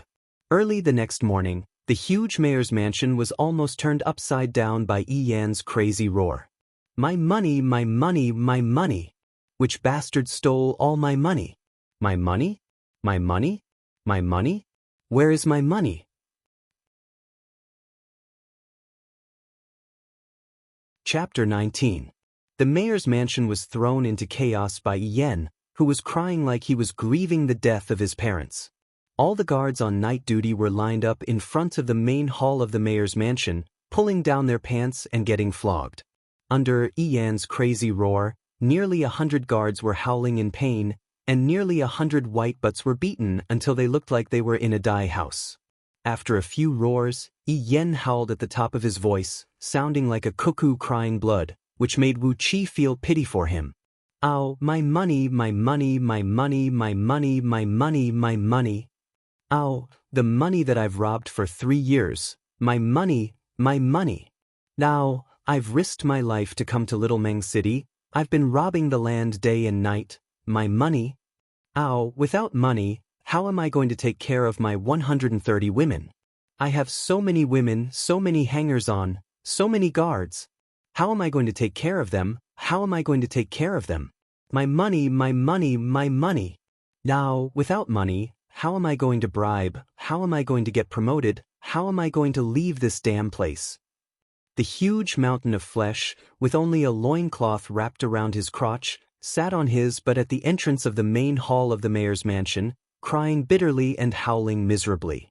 Snot and tears were flying everywhere, and the flesh on his body was writhing. His skin and flesh collided with each other, producing crisp, cracking sounds. It was indeed a spectacle in the human world. Yi Xing and the other 2 brothers of Yi Yen were staring at him, scratching their heads and scratching their heads, but they had no idea what to do. They kept sighing, as they were frightened by the great loss that Yi Yen had suffered. This was too cruel, too cruel. Except for that heavy golden bed, all of Yi Yan's belongings were taken away. Even his silk clothes that were of better quality were taken away. The 3 of them looked at each other, and decided that from tonight onwards, they would double the number of guards in their mansion. Wu Qi, who had not fully recovered from his severe injury, followed Lu Qingfeng and rushed over to comfort Yi Yen. At this moment, Yi Yen was at his weakest. He didn't care who was comforting him, he hugged Lu Qingfeng's sleeves and cried loudly, snot and tears all over Lu Qingfeng. General Lu, my money. You're the general of Little Meng City, you have to catch these thieves and cut them into 1,000 pieces. Sob sob, I've worked hard for 3 years to scrape the land, not letting go of a single penny. That's all I've got. I'm saving it to bribe and buy an official position. Sob sob, do you think it's easy for us bastards to get promoted and get rich? Is it easy? Those bastards, General, you have to help me catch them, kill them all, kill them all, kill them all, let their blood flow like a river. With a bitter smile, Lu Qingfeng promised Yi Yen one by one. He struggled to get away from the fat man's arms, pulled up his sleeves, turned around and walked away while panting. Wu Qi was running behind Lu Qingfeng, and he could hear Lu Qingfeng cursing in a low voice, "Bullshit, bullshit, it stinks. What does catching thieves have to do with me? This is the duty of the director of punishment, what does it have to do with me?" After running through a few courtyards, Lu Qingfeng suddenly stopped, turned around, pointed at Wu Qi and asked, "You didn't do it, did you?" Wu Qi looked at Lu Qingfeng in surprise, pointed at his right shoulder, which was wrapped like a rice dumpling, and asked, "Look, do I have that ability?" Lu Qingfeng frowned, looked at Wu Qi from head to toe, and shook his head hesitantly. "Yes, you're injured. But I still think it's you who did it." Who cares, I'm not the one who got robbed." Swinging his sleeves, Lu Qingfeng staggered into his own general's office. He shouted for Lao He and Lao He to help him change his outer robe, which was full of tears and snot. Today he was going to the general's office, to officially take over the position of the general. Originally, when Lu Qingfeng took over the position of the general, he needed the mayor to accompany him.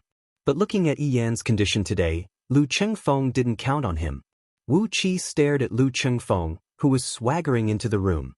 His lips twitched and he murmured under his breath, "Could this guy be born in the year of the dog?" After waiting for a quarter of an hour, Lu Qingfeng had changed into a black uniform, with an iron plate and a long sword hanging on his waist, and a 1 foot and 2 inches tall black gauze hat on his head. He strode out of the office. Xiao He, with a ferocious face, had put on a heavy fish-scale armor, and was carrying a 12-feet-long iron halberd, following closely behind Lu Qingfeng.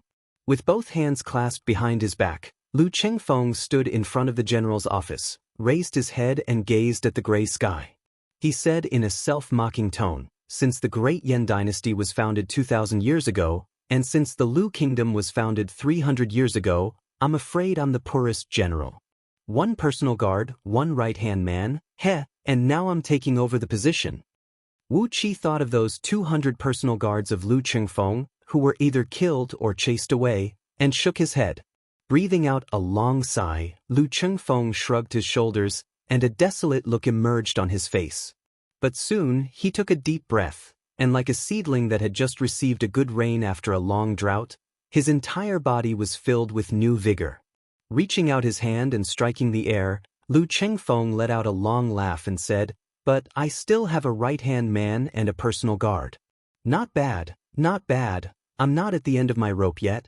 Both of you, today I, Lu Qingfeng, will start from a small general of Little Meng City. One day I, Lu Qingfeng, will establish my own territory."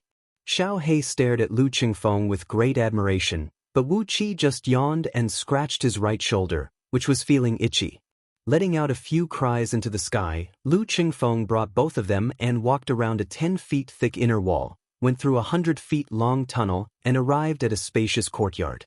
This courtyard was at least 1,000 feet in both width and length, and there were a few public houses surrounding this courtyard. The General of Little Meng City, Office of Records, Civilian Office, Director of Punishment, and a few other important departments were all working here. On the south side of the square, there was a small door less than 10 feet wide, which led directly to the main street outside the mayor's mansion. Some businessmen and residents of the city were walking in and out of this door, going to different government houses to work. Among them, the house with the most idlers was the court of the Office of Records. Wu Qi walked over and took a glance. It seemed like a family was not on good terms with the mother-in-law and daughter-in-law. Two women, one old and one young, were scolding and insulting each other in the hall. There were about 200 to 300 people surrounding the hall, and they were watching the scene with great interest.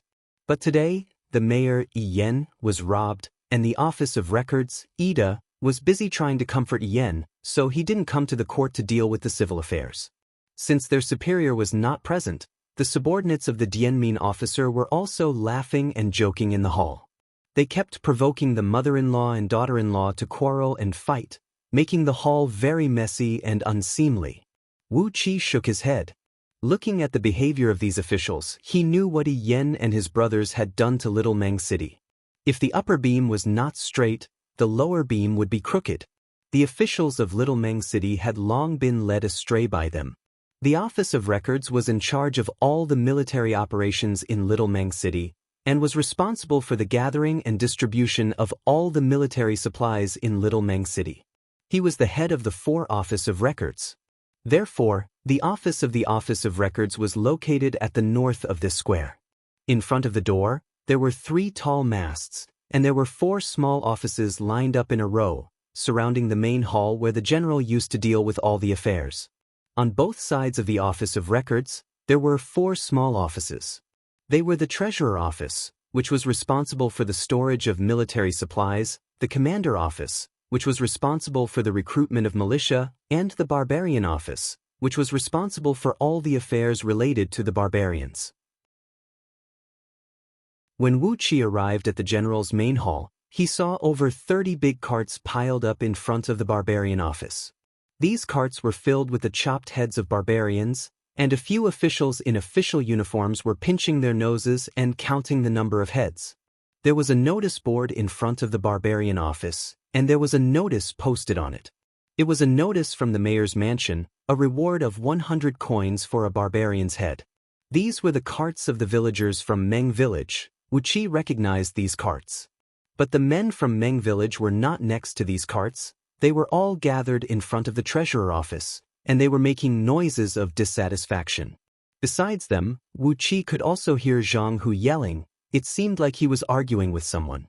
When he entered the city last night, the sky was already dark, and the offices here must have closed for the day. That's why the villagers from Meng Village came here early in the morning to exchange the heads of the barbarians for money. But why did Zhang Hu go to the Treasurer Office and argue with someone? After greeting Lu Qingfeng, Wu Qi quickly ran towards the Treasurer Office, pushed aside the men from Meng Village, and walked into the Treasurer Office. The men from Meng Village were not easy to talk to. When Wu Qi squeezed into the crowd, they almost swung their fists and punched him a few times. Luckily, when they saw it was Wu Qi, they smiled and opened up a path for Wu Qi to walk through. Inside the dimly lit treasurer office, there was a 3-feet-tall stone table in the middle of the room, and on top of it, there was a black-painted desk. A skinny middle-aged man with triangular eyes, thin eyebrows, rolling eyeballs, and an oily aura was sitting behind the desk. He was yelling at Zhang Hu with his saliva flying all over the place. With the eyes of your master Yi, this green flame skeleton of yours is just a cheap toy. Buying it for you with 10 silver coins is already a great bargain for you. You insist that this is a low-grade magical item, and you want me to spend 100 gold coins to buy this trash? Are you trying to extort money from the city guards? Zhang Hu's face turned red with anger. He stared at the middle-aged man without saying a word. Inside the treasurer office, aside from the few barbarian hunters brought by Zhang Hu, there was another group of strong men. That group of people was obviously not on good terms with Zhang Hu. The leader of the group was a burly man wearing black leather armor. He pointed at the green skull in Zhang Hu's hand and laughed heartily.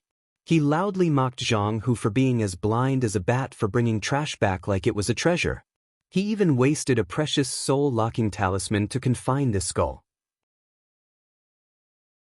The few men and the middle-aged man in charge of the treasurer office were colluding. They were trying their best to belittle the value of the loot that Zhang Hu had gotten from killing the barbarian leader, insisting that this green flame skeleton was just a trash, worth at most 10 silver coins. It was not even worth the price of a low-grade magical item, 100 gold coins. Wu Qi turned his head and looked over his shoulder. Lu Chengfeng had parted the crowd and entered the hall.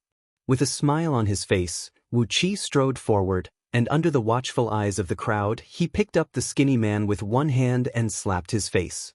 While slapping the man crazily, Wu Qi yelled, "God's eyes! I think you're blind, you dog eyes! How dare you trick a friend of yours, Master Wu Qi? I have seen the power of this green flame skeleton with my own eyes. Don't tell me it's not a low-grade magical item?" Wu Qi's palms were heavy. After a dozen slaps, the man's teeth had all fallen out of his mouth. While the man was screaming, the man who had colluded with him to purposely trick Zhang Hu let out a loud roar, pulled out his long sword, and swung it towards Wu Qi. Zhang Hu also let out a tiger roar, pulled out his wind-splashing machete, and blocked the long sword of the man. A muffled sound was heard, and both of them took a few steps back. Chapter 20. Zhang Hu and the burly man looked at each other, then, without saying a word, they started running toward each other. Muffled sounds of swords and blades clashing could be heard. In just a blink of an eye, they had exchanged a few blows. The right side of Zhang Hu's shirt was pierced by the burly man's sword, and a deep cut appeared on the leather armor of the burly man's left shoulder. Blood could be seen oozing out from the cut. Zhang Hu smiled proudly. "Hu Biao, you're no match for Lao Tzu." The burly man called Hu Biao spat out a mouthful of phlegm, took a few steps back and sheathed his sword. He glared at Zhang Hu, then stared at Wu Qi with a vicious look, sneered and said, "Kid, you've brought a fatal disaster upon yourself. The man you injured is the treasurer of Little Meng City's city guards. If you run for your life now, I bet you'll be killed before you reach 50 miles away." The skinny man, who was grabbed by Wu Qi, started screaming, "Rebellion, rebellion!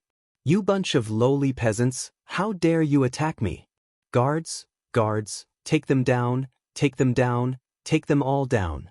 Put the whole city under martial law. Confiscate the entire fierce tiger family. Rebel by killing officers, rebel by killing officers." Footsteps could be heard coming from all directions. A team of city guards in black clothes and black armors was running toward them. They raised their spears and pointed them at the villagers of Meng Village who were surrounding the treasurer's office. The villagers of Meng Village looked at each other. Some of the hot-tempered ones had already pulled out their swords and blades. Another slap landed on the treasurer's face. This slap had cracked his cheekbone.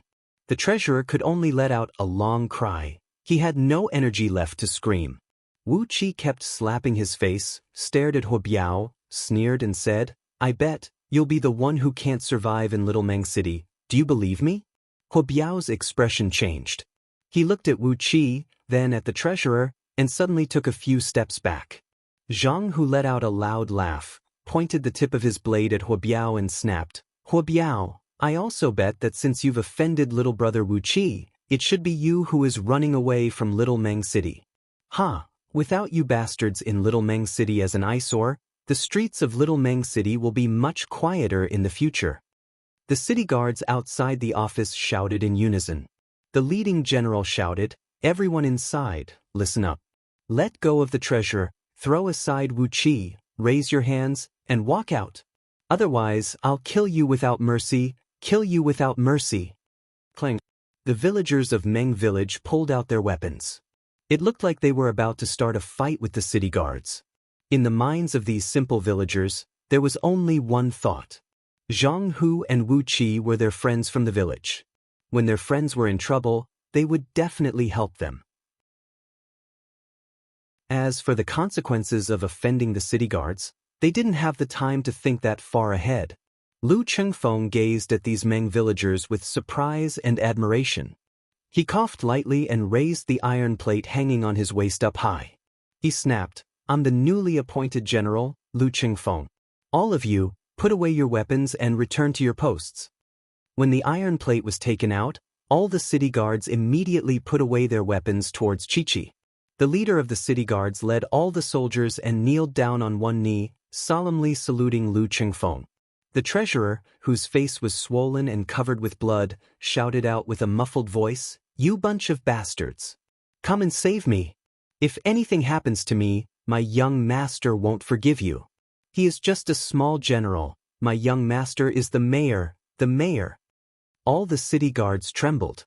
Qiqi stood up again and pointed his spear at the villagers in front of the treasurer's office. Lu Chengfeng was furious. He snapped, "How dare you? As a city guard, not obeying the order of the general, you are rebelling. Do you want your whole family to be executed? Put down your weapons and stand aside." Some of the city guards trembled their wrists and almost dropped their weapons.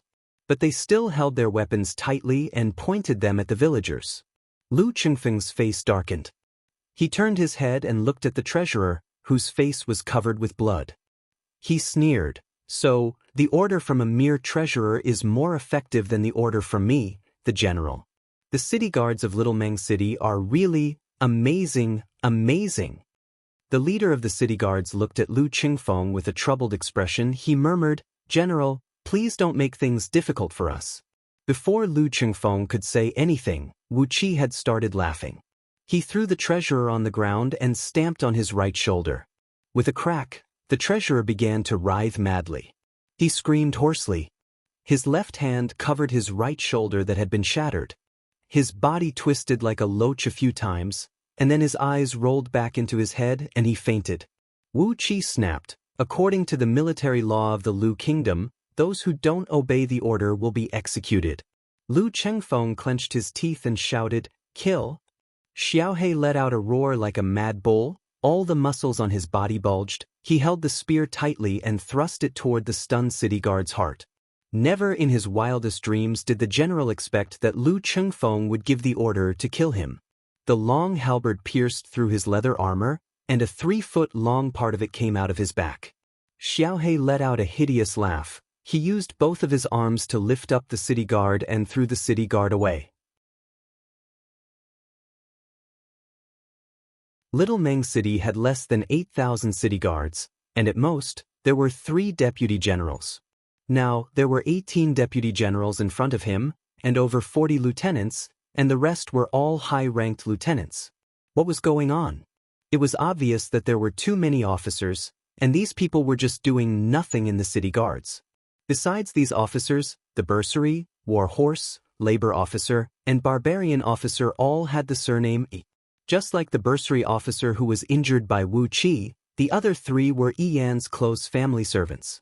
With a gloomy face, Lu Chengfeng was sitting high up in the hall, his right hand knocking heavily on the table in front of him.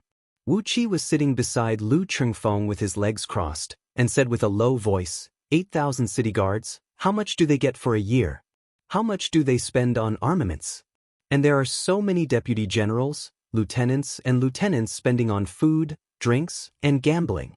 Little Meng City really has 8,000 city guards? Lu Qingfeng's body trembled. Wu Qi squinted his eyes and laughed. He didn't believe that Fatty Yen would take out his own money to support these overloaded officers. So, the answer was obvious. These officers were getting paid for nothing, and maybe they were involved in some shady business like reselling armaments. Anyway, it was a messy business. Lu Qingfeng let out a cold snort. He slowly glanced at all the officers in the hall, and after a long time, he said with a low voice, "Tomorrow noon, the whole city will have a military parade. All of you officers, if any of your soldiers don't meet the requirements of the military, take off your armor and get the hell out of here." All the officers, Chi-Chi raised his head and looked at Lu Qingfeng, and some of them suddenly had a mocking smile on their faces. Many of them didn't even bow to Lu Qingfeng, the general, and just turned around and walked out of the general's hall. Lu Qingfeng, who was extremely angry, exerted force with his right palm, and silently pressed his palm into the wooden table. The wood chips that fell from the table were as fine as sand, and were blown away by the wind. He murmured with a low voice, "This is lawless, lawless." Wu Qi sighed. He shook his head and said with a smile, "Young master, you better get ready for a big change. The city guards of Little Meng City are rotten to the core." Suddenly, Wu Qi recalled the city guards of the 3rd Heavenly Battalion that was sent to Meng Village. That was a group of elites through and through. The general leading them also had a valiant aura, which was completely different from the aura of the 100 or so generals in the hall just now. Nobody knew the reason for this. After a moment of silence, Wu Qi suggested, "Then, we should get rid of the officer of war, officer of labor, and officer of barbarian, right?" Without saying a word, Lu Qingfeng picked up a piece of paper and a pen from the table, quickly wrote 4 sets of official documents, and sent away the 4 adjutants under his command, the treasurer, the war horse, the servitor, and the barbarian. After a moment of silence, he filled out another 4 official documents. He appointed Lao He as the new treasurer, Xiao He as the new officer of war, Wu Qi as the new officer of war, and Zhang Hu as the new officer of labor. Wu Qi looked at the new appointment documents written by Lu Qingfeng, and kept shaking his head. Lao He was an old servant of Lu Qingfeng. He was loyal and experienced, and he could be used to manage the city guard storehouse. The officer of barbarian didn't have a lot of work to do. Every day, he just had to count the heads of barbarians, and each head was worth 100 coins. This was an easy job, and Xiao He was a simple-minded man, so he could always do it. As for himself, Wu Qi wasn't modest at all. Not to mention the officer of war in Little Meng City, in this era of cold weapons, he could easily become a general. With the support of Lu Xiaobai's insane intelligence and knowledge, it wasn't difficult for him to lead an army and fight a war.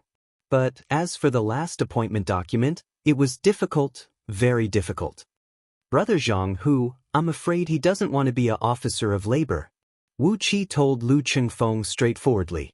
Lu Qingfeng rolled his eyes, stared at Wu Qi from the corner of his eyes, and said, "As my chief right-hand man, this kind of thing should be solved by you." Wu Qi stared at Lu Qingfeng blankly. His mouth was wide open, and he couldn't say anything.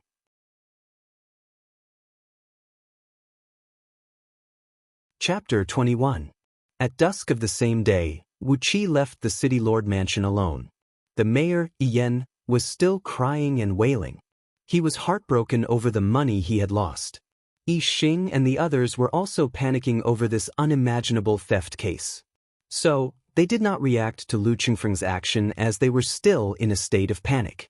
Except for the fact that the number of guards on duty had doubled, the mayor's mansion was no different than usual. He took a detour around the 2 main streets of Little Meng City, then went through all the small alleys that were in a mess. Using Wu Wang's experience, Wu Qi made sure that there was no one following behind him. Only then did he return to the main street. He found a restaurant and bought 2 jars of the best yellow jade cream wine, 3 roasted chickens, and a bunch of braised meat that he couldn't name, but smelled very fragrant. Now Wu Qi had some money on hand, and before he left, Lu Qingfeng had given him 10 gold coins. Therefore, he only bought the most expensive stuff. Just these dishes and wine had cost Wu Qi 25 silver coins, and the restaurant owner was so happy that he couldn't stop smiling. After asking for a wooden stick from the restaurant owner, Wu Qi carried all these dishes and wine, then he slowly walked towards the house of Fierce Tiger, the nest of Zhang Hu and his men. The sky was getting darker, and smoke was rising from all the houses in Little Meng City. This world was full of energy, and the rice grown here was especially rich and fragrant. When the rice was being cooked, the aroma filled the air, and the whole city was enveloped in a thick aroma of rice. Carrying the dishes and wine, Wu Qi walked along the main street. Smelling the aroma of the rice, he felt his heart was at ease, and he felt very confident. Not far away, a woman's voice drifted over from an unknown house. Although the tune was simple, the girl's voice was sweet and tender. It drifted far away with the night wind, like a plate of sweet side dish, adding a touch of charm to the surrounding rice fragrance. Wonderful, wonderful! Wu Qi squinted his eyes, looking up and down, left and right. Some merchants were hurrying along the streets with their women, either returning home or returning to their inns. This world was rich in spiritual energy, the land was rich and the soil was beautiful. Those women were all extremely enchanting and beautiful. Based on Lu Xiaobai's experience, these women were all top-grade beauties that could score at least 95 points. Looking at these beautiful women, Wu Qi suddenly looked up to the sky and sighed. If Lu Xiaobai could come here with him, that perverted demon, he would probably have fainted from joy, right? Compared to the beauties on earth, the women here were much better. Smacking his lips, Wu Qi muttered in a low voice, "I will avenge you, trust me. I will definitely annihilate the Qingcheng bloodline." Little Meng City wasn't a big city. After walking for less than 15 minutes, Wu Qi found the ferocious tiger residence located at the east of the city. This was a courtyard with 2 entrances, and there was a large field in front of it. In front of the gate, there was a flagpole, and on top of it, a yellow flag with a black tiger was fluttering in the wind. A few men with blades hanging from their waists were sitting on the stone steps in front of the gate, talking nonsense. Their stern eyes were staring at the passers-by, and none of them dared to slack off. Seeing Wu Qi coming, these few men stood up and bowed to Wu Qi with their fists cupped. Wu Qi bowed back, picked up some food and wine, and entered the courtyard. These few men were the barbarian hunters he had met in Meng Village, so they could be considered as old acquaintances. Entering the courtyard, Wu Qi saw a large stone table was placed in the middle of the field. Zhang Hu and a few muscular men were sitting on the ground next to the stone table. Beside them were wine jars, and on top of the stone table was a large amount of grilled meat and dishes. Noises could be heard coming from the rooms on both sides of the field. The barbarian hunters working for Zhang Hu were having a good time eating and drinking in those rooms. Panting sounds of girls could be heard coming from a few of the rooms. From time to time, girls wearing red and green clothes would be carried into an empty room by the barbarian hunters, and soon, the same panting and moaning sounds could be heard coming from those rooms as well. Wu Qi smiled. He walked to the stone table, cupped his fist and bowed to Zhang Hu. "Big brother Zhang Hu, you guys are having a good time." Zhang Hu gulped down a bowl of wine, then slammed the bowl onto the stone table. With a darkened face, he shouted, "Bullshit? If you didn't come, we would be having a good time, eating and drinking, and having fun with girls. You don't know how carefree that would be. But now that you're here, how could we have a good time?" Zhang Hu took out the green flame skeleton from his sleeve and threw it to Wu Qi with a talisman stuck on it. "Now the bursary officer should be in the hands of that young master from Lu family, right? According to the price of a lower-tier magical item, give me 100 gold ingots. This is only in Little Meng City. If we were in those big cities, how could a lower-tier magical item be worth so little?" Casually putting the green flame skeleton into his sleeve, Wu Qi placed the dishes and wine on the stone table, then with a palm, he broke the seal of one of the wine jars. A rich aroma burst out from the wine jar. Zhang Hu and the other men's eyes lit up. Chi-Chi stood up. "Yellow jade cream? 10 silver ingots for a jar of 20 years old yellow jade cream? My God, it's been a long time since I've had it." While exclaiming, the few men were fighting for the 2 jars of wine. In the end, Zhang Hu was the winner, and he got half a jar of wine all by himself. The other 5 men had no choice but to share the remaining 1.5 jars. These men were all great drinkers, and in less than 15 minutes, they had finished the 2 jars of wine. Letting out a satisfied burp, Zhang Hu stared at Wu Qi and said with a smile, "For the sake of these 2 jars of wine, what do you want to say? Just say it quickly. If you can't finish in 10 minutes, don't waste your breath." Sitting down on the stone table with his legs crossed, facing Zhang Hu, Wu Qi said with an indifferent tone, "Now you're all very happy, very happy. Will you still be so happy when your muscles and bones are weak and you grow old and weak? When you have no one to rely on and no one to support you, can you still be happy?" Everyone's expression changed. The wine bowl in Zhang Hu's palm exploded into pieces. When you're old and weak, you have no one to rely on and no one to support you. Word by word, Zhang Hu repeated what Wu Qi said. His eyes flickered, and his body began to tremble. The faces of the few burly men standing next to him turned gloomy as well, as Wu Qi's words had greatly depleted their spirit. Barbarian hunters seemed to be living a free and happy life, but their wealth was earned from mountains of corpses, seas of blood, and swords. Every time they went out of the city to hunt barbarians, they would lose a few of their brothers. Among the few men present, which one of them wasn't covered in wounds? How much longer could they eat this bloody meal? When their bodies passed their prime, how would they have the strength to fight the barbarians? In the past, there were many famous barbarian hunters and rangers, but in the end, they either turned into a pile of dirt or disappeared without a trace in front of the people. Wu Qi's words were very cruel, like a dagger. It tore open the last layer of psychological barrier in everyone's heart and fiercely stabbed into their hearts. Grabbing the wine jar next to him, Zhang Hu gulped down half of it, stared at Wu Qi and said with a bitter smile, "Brother Wu Qi, you have a sharp tongue." Raising his hand and smashing the wine jar on the ground, Zhang Hu's beard stood up and he shouted, "But even if we want to join a rich family's young master, there are many other choices in this world. Like Lu Chengfeng, who is the eldest son of Liang Lu family, but was sent to Little Meng City, what good can we get by joining him?" Wu Qi crossed his arms in front of his chest, stared at Zhang Hu, who was furious like a fierce tiger, and said with a smile, "Instead of adding flowers to a brocade, it's better to provide timely help. If we join Lu Chengfeng now, we can work together and either kill the current mayor or force them to leave. Little Meng City will be our world." With the help of the 2 maids, Wu Qi finished his bath and fell asleep on the bed. When the 2 maids fell asleep as well and the surroundings were quiet, Wu Qi sneakily got out of the bed, just like last night, and sealed the acupoints of the 2 maids, making them fall into a deep sleep. Just like last night, Wu Qi cast the innate water escape art and created a cloud of mist to cover his body. Then he sneaked into the mansion of Yi Xing and the others. In the mansions of the Dianli, Dianmin, and Dianxing, the combined wealth was less than half of what Yan had. It only took Wu Qi half an hour to empty the storage rooms of the 3 families, and he even looted all the jewelry and accessories of the wives and concubines of the 3 families.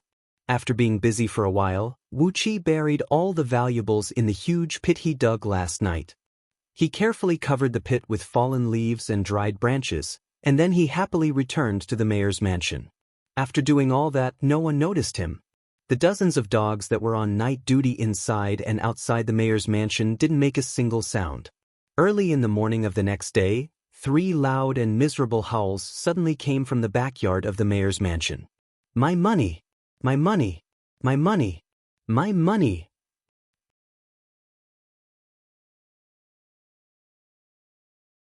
Chapter 22. Early in the morning, the mayor's mansion was in chaos again. This time, those who were lying on the square in front of the mayor's mansion and getting their butts smacked with bamboo canes were the 600 guards who were on duty last night.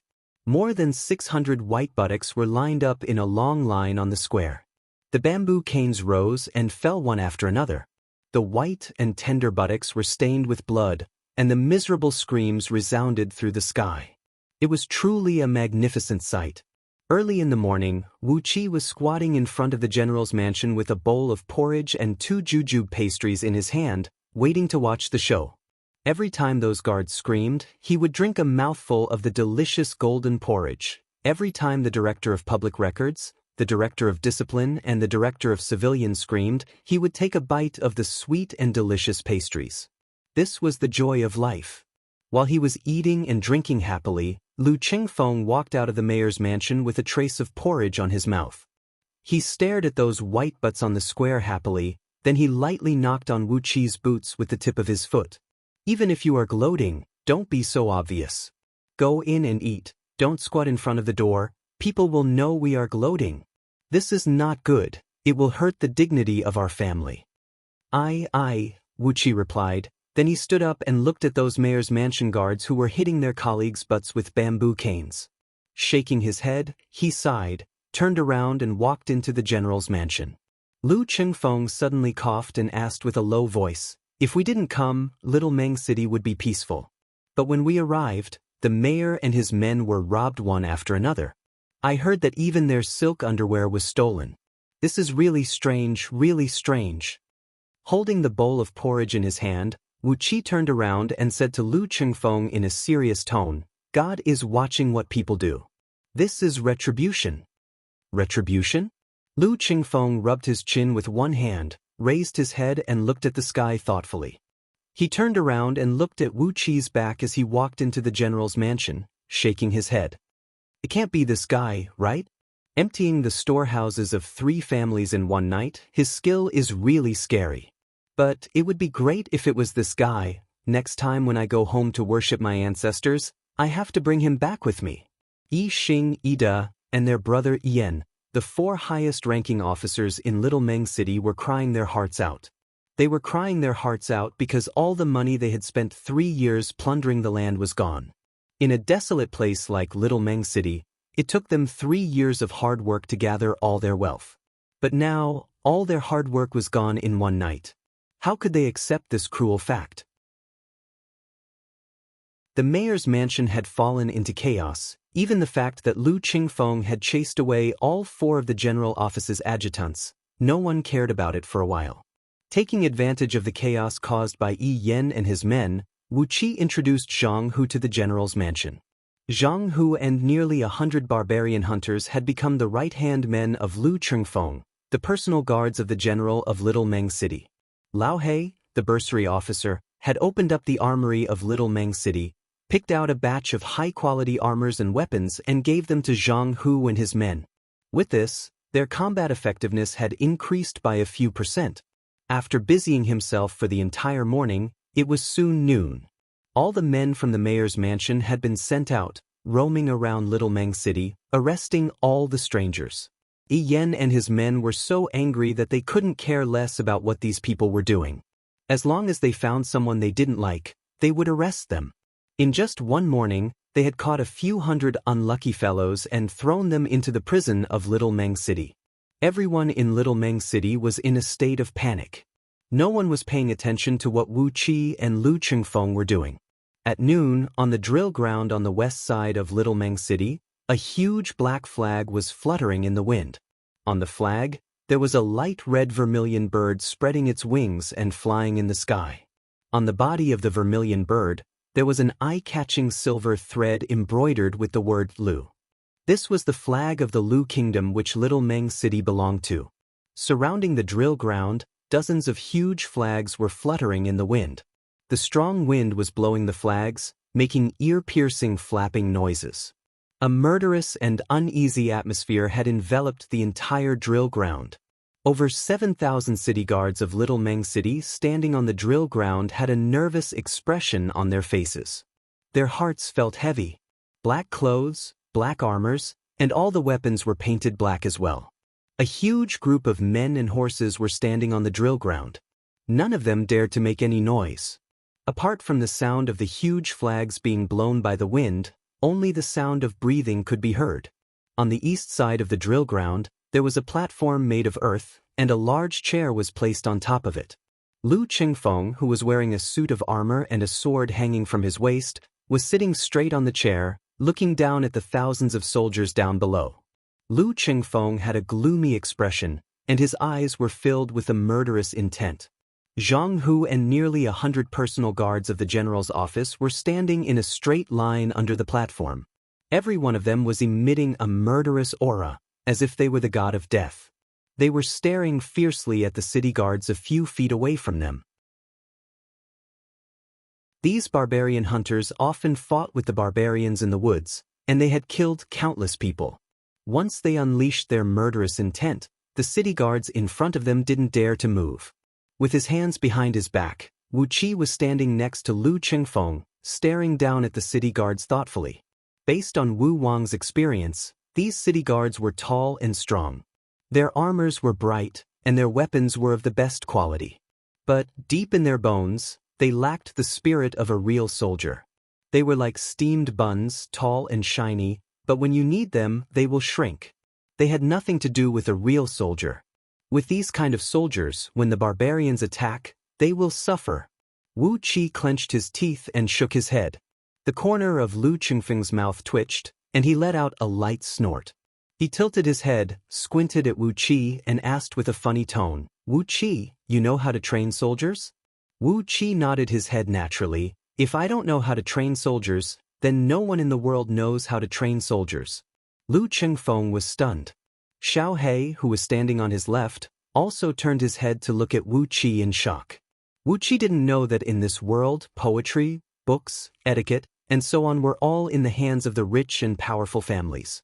As for books on the art of war, they were only passed down in secret among the upper echelons of the top families. A commoner from a humble background, he could be skilled in martial arts, he could be talented, but there was some knowledge that he definitely shouldn't be able to grasp. The art of war was an important matter for a country. Those who were proficient in the art of training soldiers were all great generals of a country. For a commoner like Zhang Hu, no matter how powerful he was, he could only lead his soldiers in a melee battle. It was absolutely impossible for him to train soldiers and arrange battle formations. "You know how to train soldiers? If you have time, can you discuss it with me?" Lu Qingfeng looked at Wu Qi suspiciously. Wu Qi sighed and nodded. "All right, when I'm in a good mood, I'll give you some pointers." Too lazy to dwell on this issue, Wu Qi suggested in a low voice, "Let's wait a little longer. The sun is scorching hot right now. Let's roast the city guards down there. Even if they colluded with each other in advance and wanted to do something else, after being roasted by the sun for 2 hours, I'm sure they won't have the strength to cause any trouble." Lu Qingfeng grinned. He secretly gave a thumbs up and praised maliciously, "Great." So, Wu Qi stood there without saying a word, Lu Qingfeng sat on the big chair without saying a word, and Xiao He, Zhang Hu, and the others didn't dare to say a word. Which of the thousands of city guards on the drill ground dared to say a word? The scorching sun slowly poured down on the dead silent drill ground. The heat slowly piled up and rose all the way. From noon, he stood there for an hour and a half. Xiao Hei's skin was dark, which was the best at absorbing heat. His armor was already soaked with sweat, but he had a strong physique and was full of energy. He still kept his eyes wide open and stared at the city guards down below. Zhang Hu and the others were also suffering from the heat. But these barbarian hunters, even the weakest one had an inner force that was equivalent to a cultivator of 30 years. As long as they circulated their inner energy, they could still raise their spirits and stand firmly on the spot. Lu Qingfeng was sitting on the big chair. He didn't use much of his strength, so there was no need to talk about him. In the water meridians in Wu Qi's arms, the innate water energy was rolling like a tide. Waves of coolness seeped into his body, and a cool breeze was blowing gently around him. He couldn't feel any heat at all. Not even a drop of sweat came out of his body. He put his hands behind his back and slightly raised his head, looking thoughtfully at a white cloud in the sky. The natural energy in this world was abundant, and everyone's physique was more than 10 times better than the people on Earth. But the sun here was also very hot. The heat it released was directly proportional to the density of the natural energy in this world. The thousands of city guards down below were exposed to the sun for 3 hours. Gradually, some of them couldn't stand it anymore. With a few muffled sounds, a few deputy generals wearing soft fish-scale armors fainted on the ground. Lu Qingfeng flew into a rage. He couldn't wait to stand up, pointed his finger at the few deputy generals who had fainted and scolded, "Trash, you are all trash. As a deputy general, you can't even stand the heat," and fainted in front of the soldiers. What qualification do you have to lead the army? What qualifications do they have to lead the army? Come on, take off their armors, take away their weapons, and chase them out of the drill ground. Strip them of their status as generals. Zhang Hu led a few of his subordinates and pounced on them like wolves and tigers. They stripped the unlucky deputy generals of their armor and left them with only a pair of underwear. Then, they dragged them all the way out of the drill ground and threw them under the shade of a tree outside the drill ground. A few documents prepared by Lu Chengfeng were thrown on their bodies, announcing that they had been stripped of their position as generals of Little Meng City. Seeing those deputy generals being stripped naked and dragged away, a few of them screamed on the spot. It's unfair for the general to handle things like this. While these deputy generals were trying to stir up the soldiers' morale, provoking their dissatisfaction and threatening Lu Chengfeng, Wu Qi had already jumped down from the mud platform and rushed to their side. Unfair? What do you mean unfair? Wu Qi scolded with a loud voice, then he thrust out his hand of web and unleashed it. A bone-piercingly cold, invisible whirlpool emerged out of nowhere, stirring up the surrounding air and producing a strange buzzing sound. Wu Qi grabbed two deputy generals who were the leaders of the troublemakers and pressed his palm onto their dantian. The soft palm force penetrated into their bodies, and the negligible internal energy of these two generals was shattered by Wu Qi's palm force. Casually, Wu Qi threw away two deputy generals whose dantian was destroyed and were coughing up blood. Then he grabbed a few other deputy generals who were screaming and yelling, and pressed his palm on their dantian like what he did earlier. Before these few deputy generals could lead their soldiers to cause trouble, their cultivation was destroyed by Wu Qi, and they were severely injured and fell to the ground, vomiting blood. Wu Qi pulled back his palm, quickly took a few steps back and shouted, spreading lies to confuse the people and shake the soldiers' morale. According to the law, they should be beheaded. Xiao He behead them. Xiao He let out a strange laugh and leaped down from the platform. He rushed to the few deputy generals who had fallen to the ground and pulled out the broadsword hanging on his waist. Cries of alarm came from all directions. The broadsword flashed for a few times, and the heads of 5 deputy generals were sent flying a few steps away by the fountain of blood. The murderous aura on the drill ground grew stronger and stronger, and the orderly formation of the city guards began to move. Suddenly, Lu Chengfeng let out a cold snort and shouted from the platform, "What are you trying to do? Are you trying to rebel?" A heavy accusation was put on them, and the lower-ranked soldiers all stopped in their tracks. The remaining deputy generals, captains, and lieutenants tried to instigate the soldiers around them in low voices, but under the heavy pressure of the military law, except for a few hardcore soldiers, who dared to act recklessly. Lu Chengfeng sneered, took out a large stack of documents from the bag beside him and threw them on the ground. Dismiss all the generals in the city guards. Take off your armors, leave your weapons, and get out of the drill ground. Anyone who dares to violate the order will be beheaded. With the bloody heads on the ground as an example, and then looking at the brave and fierce Zhang Hu and his men, all the generals were struck dumb. Under the stern voice of Wu Qi, all the generals in the city guards were chased out of the army. Chapter 23. Using a ruthless and cruel method, Lu Chengfeng had chased away all the oversized and unreasonable officers in the city guards. After a thorough investigation, out of over 7,000 city guards in the drill ground, only less than 2,000 were real city guards. The rest of them were hired by those officers just to fool Lu Chengfeng. Those soldiers who had their identities found out were feeling nervous, not knowing how Lu Chengfeng would deal with them. In the end, under Wu Qi's suggestion, all the soldiers on the spot, no matter they were real soldiers or those hired by those officers, had their names registered in the military register and officially became the city guards of Little Meng City. Lu Chengfeng used up all his personal wealth and gave a hefty reward to those city guards, who were still in a state of shock, temporarily calming down the morale of these city guards. After that, Zhang Hu and a few others immediately filled in the military register and became the officers of this city guards. Wu Qi also suggested to reorganize the battalions of city guards and try to reduce the influence of the original officers to the minimum, thus ensuring the stability of the new city guards.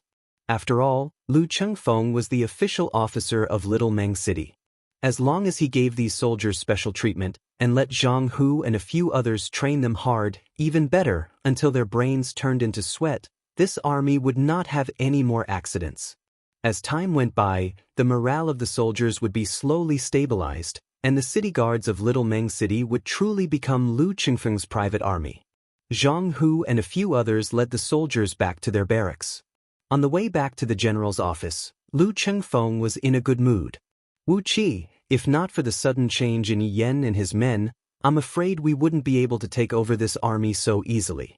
Although there are less than 2,000 old soldiers in this army, all of them have good potential. With some good training, they will become qualified soldiers.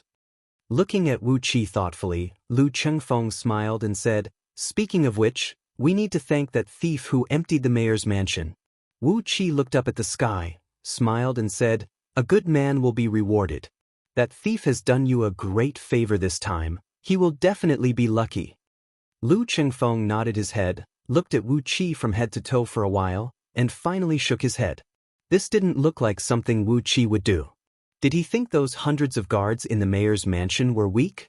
Wu Qi was only at the peak of the Hotian level. How could he sneak into the mayor's mansion and empty so many treasures in one night?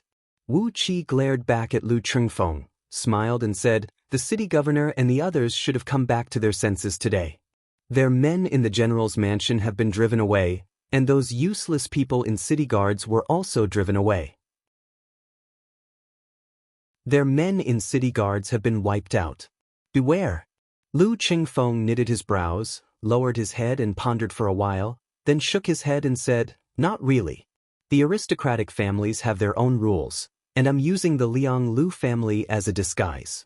I'm the general of Little Meng City, and I have the final say in the army. Unless I start a rebellion, they can't interfere with the city guards." After listening to Lu Chengfeng's words, Wu Qi didn't say anything. Maybe he was right or maybe he was wrong. But Yen, that fat bastard, would he really give up on the city guards? The salary of thousands of soldiers every year was too much for him to handle. A year ago, Lu Chengfeng's former general was killed in the battle with the barbarians, and all the officers in the army had suffered a great loss. Immediately, Yi Yan and a few of his brothers started to take action, squeezing out all the capable officers in the army and replacing all the soldiers who could fight. Some of them were forced to leave the barracks, and some became the personal guards of the mayor's mansion. In the end, among the city guards, only a group of cavalries from the 3rd Heavenly Battalion, which was sent to Meng Village a few days ago, was left with the last elite force left behind by Lu Chengfeng's former general. Under the control of Yi Yan and his men, the salary of thousands of city guards was a huge sum of money. For the past year, these city guards had never gone out for training, and their weapons were still in good condition. The treasurer appointed by Yi Yan still reported the daily losses of nearly 8,000 soldiers, and the replacement of thousands of armors and weapons had fallen into Yan's hands. The Lu kingdom was a powerful kingdom, and their soldiers were well equipped. A complete set of weapons was worth a lot of money, and the profit from these thousands of weapons was enough to add another layer of meat to Yi Yan's belly. All this information came from Zhang Hu, who had been living in Little Meng City for a few years, and he knew the changes in Little Meng City guards very well. Zhang Hu understood Yi Yan's character very well. Wu Qi didn't believe that Yi Yan would let Lu Chengfeng organize the city guards after he regained his composure. Looking at Lu Chengfeng, who was in high spirits and brimming with confidence, Wu Qi coughed and pointed his finger at his right shoulder, which was still wrapped tightly. Lu Chengfeng's face darkened immediately. A smart man doesn't need to say much. A gesture is enough to explain a lot of things. Yi Xing's right-hand man provoked Wu Qi face to face. This was the same as Yi Xing provoking Lu Chengfeng face to face. Yi Yan and his men were sent to Little Meng City as the mayor, and they were just the sons of the concubines of the Yi family. By openly expressing their hostility to Lu Chengfeng, there was a strong sense of conspiracy behind this. The name of Lu Chengfeng, the eldest son of the Lu family, was actually not very useful. Just as expected, when the group returned to the mayor's mansion, the stout Yen, who looked like a small hill, was standing in front of the gate with his men. When he saw Lu Chengfeng, Yen jumped up and shouted, "Lu Chengfeng, you're the general of Little Meng City, but how could you act so recklessly? You've driven away all the senior officers in the army. Can you guarantee the combat effectiveness of this army?" Wu Qi raised his head and looked at the sky. In the blue sky, there were lots of white clouds drifting across the sky. The environment here was really good, really good. Lu Chengfeng didn't show any weakness and stepped forward. He walked in front of Yen, stared straight into his eyes and said with a sneer, "I'm the general of Little Meng City. No matter how recklessly I act, it's all within my authority. If Mayor is not satisfied with this, you can submit a memorial to the imperial court." Yen immediately shut his mouth. His eyeballs were darting around rapidly, no one knew what he was thinking. Patting on Yan's belly, which was fatter than the belly of 3 to 5 pregnant women, Lu Chengfeng said with a cold voice, "For the sake of the Yi family of Riang, I'll let go of all the bad debts in the past. Tonight, I'll burn all the accounts of the army. In the future, don't even think about meddling with the city guards. All the food and provisions must be provided on time, or else." With a gaze as sharp as a knife, Lu Chengfeng glared at Yen and the few sons of Yi family behind him.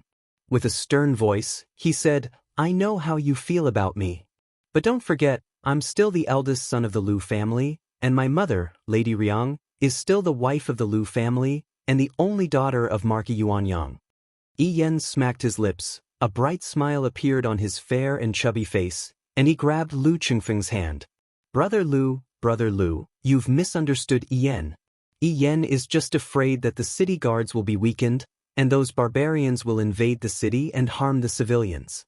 Good intentions, good intentions. I have something to do in the mansion these few days, so I won't bother you anymore. In a few days, I'll invite you to my mansion for a banquet. You have to come, you have to come.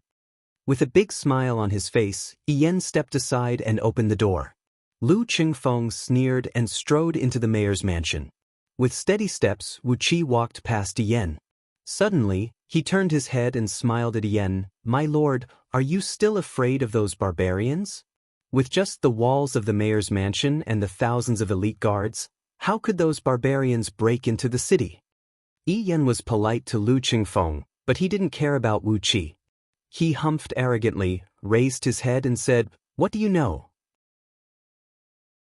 I'm a compassionate man, but I pity the people of Little Meng City. Those barbarians are the ones who are going to suffer." Wu Qi turned around and faced Yen, pointing his finger at the backyard of the mayor's mansion, smiled and said, "My lord, you're a rich man. If you really pity those people, just pluck a few of your hairs and build the walls of Little Meng City into the same size as the walls of the mayor's mansion. With that, why would we be afraid of those barbarians?" With a weird smile on his face, Wu Qi staggered into the mayor's mansion. Yen, who had finally calmed himself down, was suddenly reminded by Wu Qi. Suddenly, he opened his mouth and let out a heart-wrenching scream into the sky, "My money! My money! My money! My money! My money! Which bastard stole all my money?" Behind Yen, Yi Xing, Ida and criminal officer Yi Tuo cried out at the same time, "Big brother, you still have a golden bed, but all our clothes have been stolen. This thief, we have to catch him alive." The few brothers were in a mess again in front of the gate. Yen, who was fat and not in good health, thought of the huge amount of money he had lost. He twitched a few times, rolled his eyes and fainted. Even though he was foaming at the mouth and fainted, he was still murmuring, "My money, my money." Looking back at the messy gate, Wu Qi returned to the general's office with a big smile on his face. Lu Chengfeng was already sitting in the main hall of the general's office, staring at Lao He with an ugly expression on his face. Wu Qi quickly walked up to them and looked at them in surprise. "What happened? Young master? What are you doing?" Lu Chengfeng let out a light cough and rubbed his cheeks, trying to make his facial expression look more relaxed. He looked at Wu Qi and said, "Just now in the drill ground, I gave those soldiers a lot of money to win their loyalty. Just now, Lao He told me that I only have 10 gold ingots left in my possession. Wu Qi knitted his brows into a tight frown, then nodded his head and said, "This is indeed a very serious problem. A man can't live without power and money. Don't tell me you want to live with your salary? How much is your salary a year?" Lu Chengfeng frowned, knocked his finger on the table a few times, shook his head and said, "It's only the salary of 100 soldiers." Wu Qi stared at Lu Chengfeng and didn't say anything. Different from Yi Yan, who was an official who only wanted to rob the land, Lu Chengfeng would never rely on the land to live off the land. He was the general of Little Meng City, so he could only spend more money to expand the city guards and his own personal guards, which was the only way Lu Chengfeng could benefit from. For Lu Chengfeng, following Yi Yan's example, sucking the blood of the city guards for money was of no value to him. Lu Chengfeng needed a huge amount of money to build the city guards of Little Meng City into a strong army, and only then could he recruit a large number of hanger-ons for his own use. Especially hanger-ons. As a young master from a wealthy family, he only had 2 hanger-ons, Wu Qi and Zhang Hu. If this was known by the public, it would be a disgrace. Without a large number of powerful hanger-ons, no one would listen to Lu Chengfeng, the eldest son of the Lu family, even if he wanted to. Sitting beside Lu Chengfeng, Wu Qi pondered for a while, then slowly said, "Maybe I can solve the problem of young master's lack of money." Lu Chengfeng was overjoyed.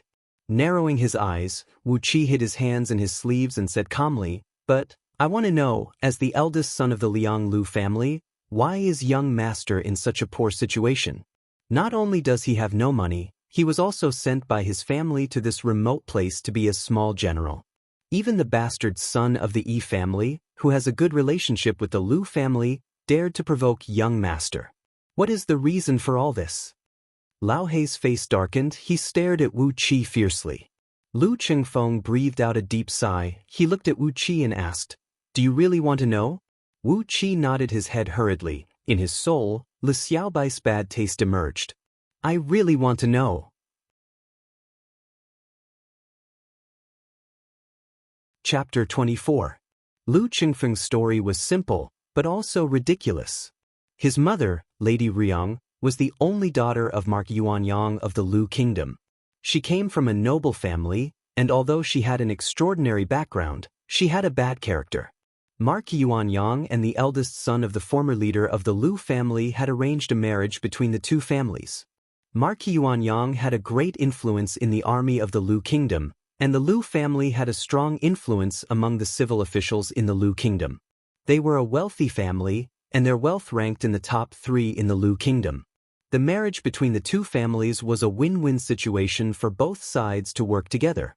However, Lady Riang had done something that made Mark Yuanyang feel ashamed, and almost made the former leader of the Lu family vomit blood in anger. 3 months before she was married, Lady Riang suddenly got pregnant, and the baby was Lu Chengfeng. She didn't tell anyone about this, and got married in a grand way. In less than 4 months of marriage, she gave birth to Lu Chengfeng, who was less than a month old. This was a big scandal. Not to mention the Lu family of Liang, even ordinary people wouldn't tolerate this. But somehow, Mark Yuanyang's family and the Lu family covered this up, and because of that, Lu Chengfeng became the eldest son of the Lu family. It wasn't hard to imagine what kind of status Lu Chengfeng, the eldest son of the Lu family, had in the Lu family. He was fed with good food and drinks, just like raising an animal. When the other children of Lady Riang grew up, and Lu Chengfeng had the potential to threaten the inheritance of the Lu family, he was kicked to Little Meng City by the Lu family. If nothing unexpected happened, and if Lu Chengfeng didn't work hard, he would have to spend the rest of his life in Little Meng City. After telling his story in a simple way, Lu Chengfeng stared at Wu Qi calmly and said, "My family background, is it hard for you to accept?" Old He and Little He lowered their heads. They had seen many young masters from aristocratic families cut ties with Lu Chengfeng the moment they heard of his identity. Every time, Lu Chengfeng would be ridiculed and humiliated by those people. Every time, Old Black and Little Black, who were loyal to Lu Chengfeng, would feel as if there were knives stabbing into their hearts, making them very uncomfortable. Wu Qi looked at Lu Chengfeng disapprovingly and said with a smile, "Isn't it just a premarital relationship? What's all the fuss about?" It was nothing more than Lu Qingfeng's mother having a one-night stand before they got married, and there were no effective contraceptives in this era, which led to Lu Qingfeng's accident. There were too many such scenes on Earth. There were many 8 trigrams that were even more outrageous than this. How could the experienced and knowledgeable Wu Qi be surprised? How could he discriminate against Lu Qingfeng?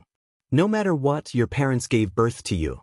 Even if they let you down, even if the world looks down on you, you have to work hard and fight with all your might. Live a good life for the world to see. When you stand at the top of the world and look down on them, you can use the soles of your shoes to slap their faces. That's the most satisfying time. After talking for a while, Wu Qi stretched his back and yawned loudly. Lu Qingfeng was excited by Wu Qi's words. He stood up and excitedly paced back and forth in the hall with his hands behind his back. That's right, that's right. Wu Qi, what you said makes sense. When I stand above the world and look down on them, how can they still have the right to laugh at me? Lu Qingfeng nodded excitedly. I must work hard and improve myself.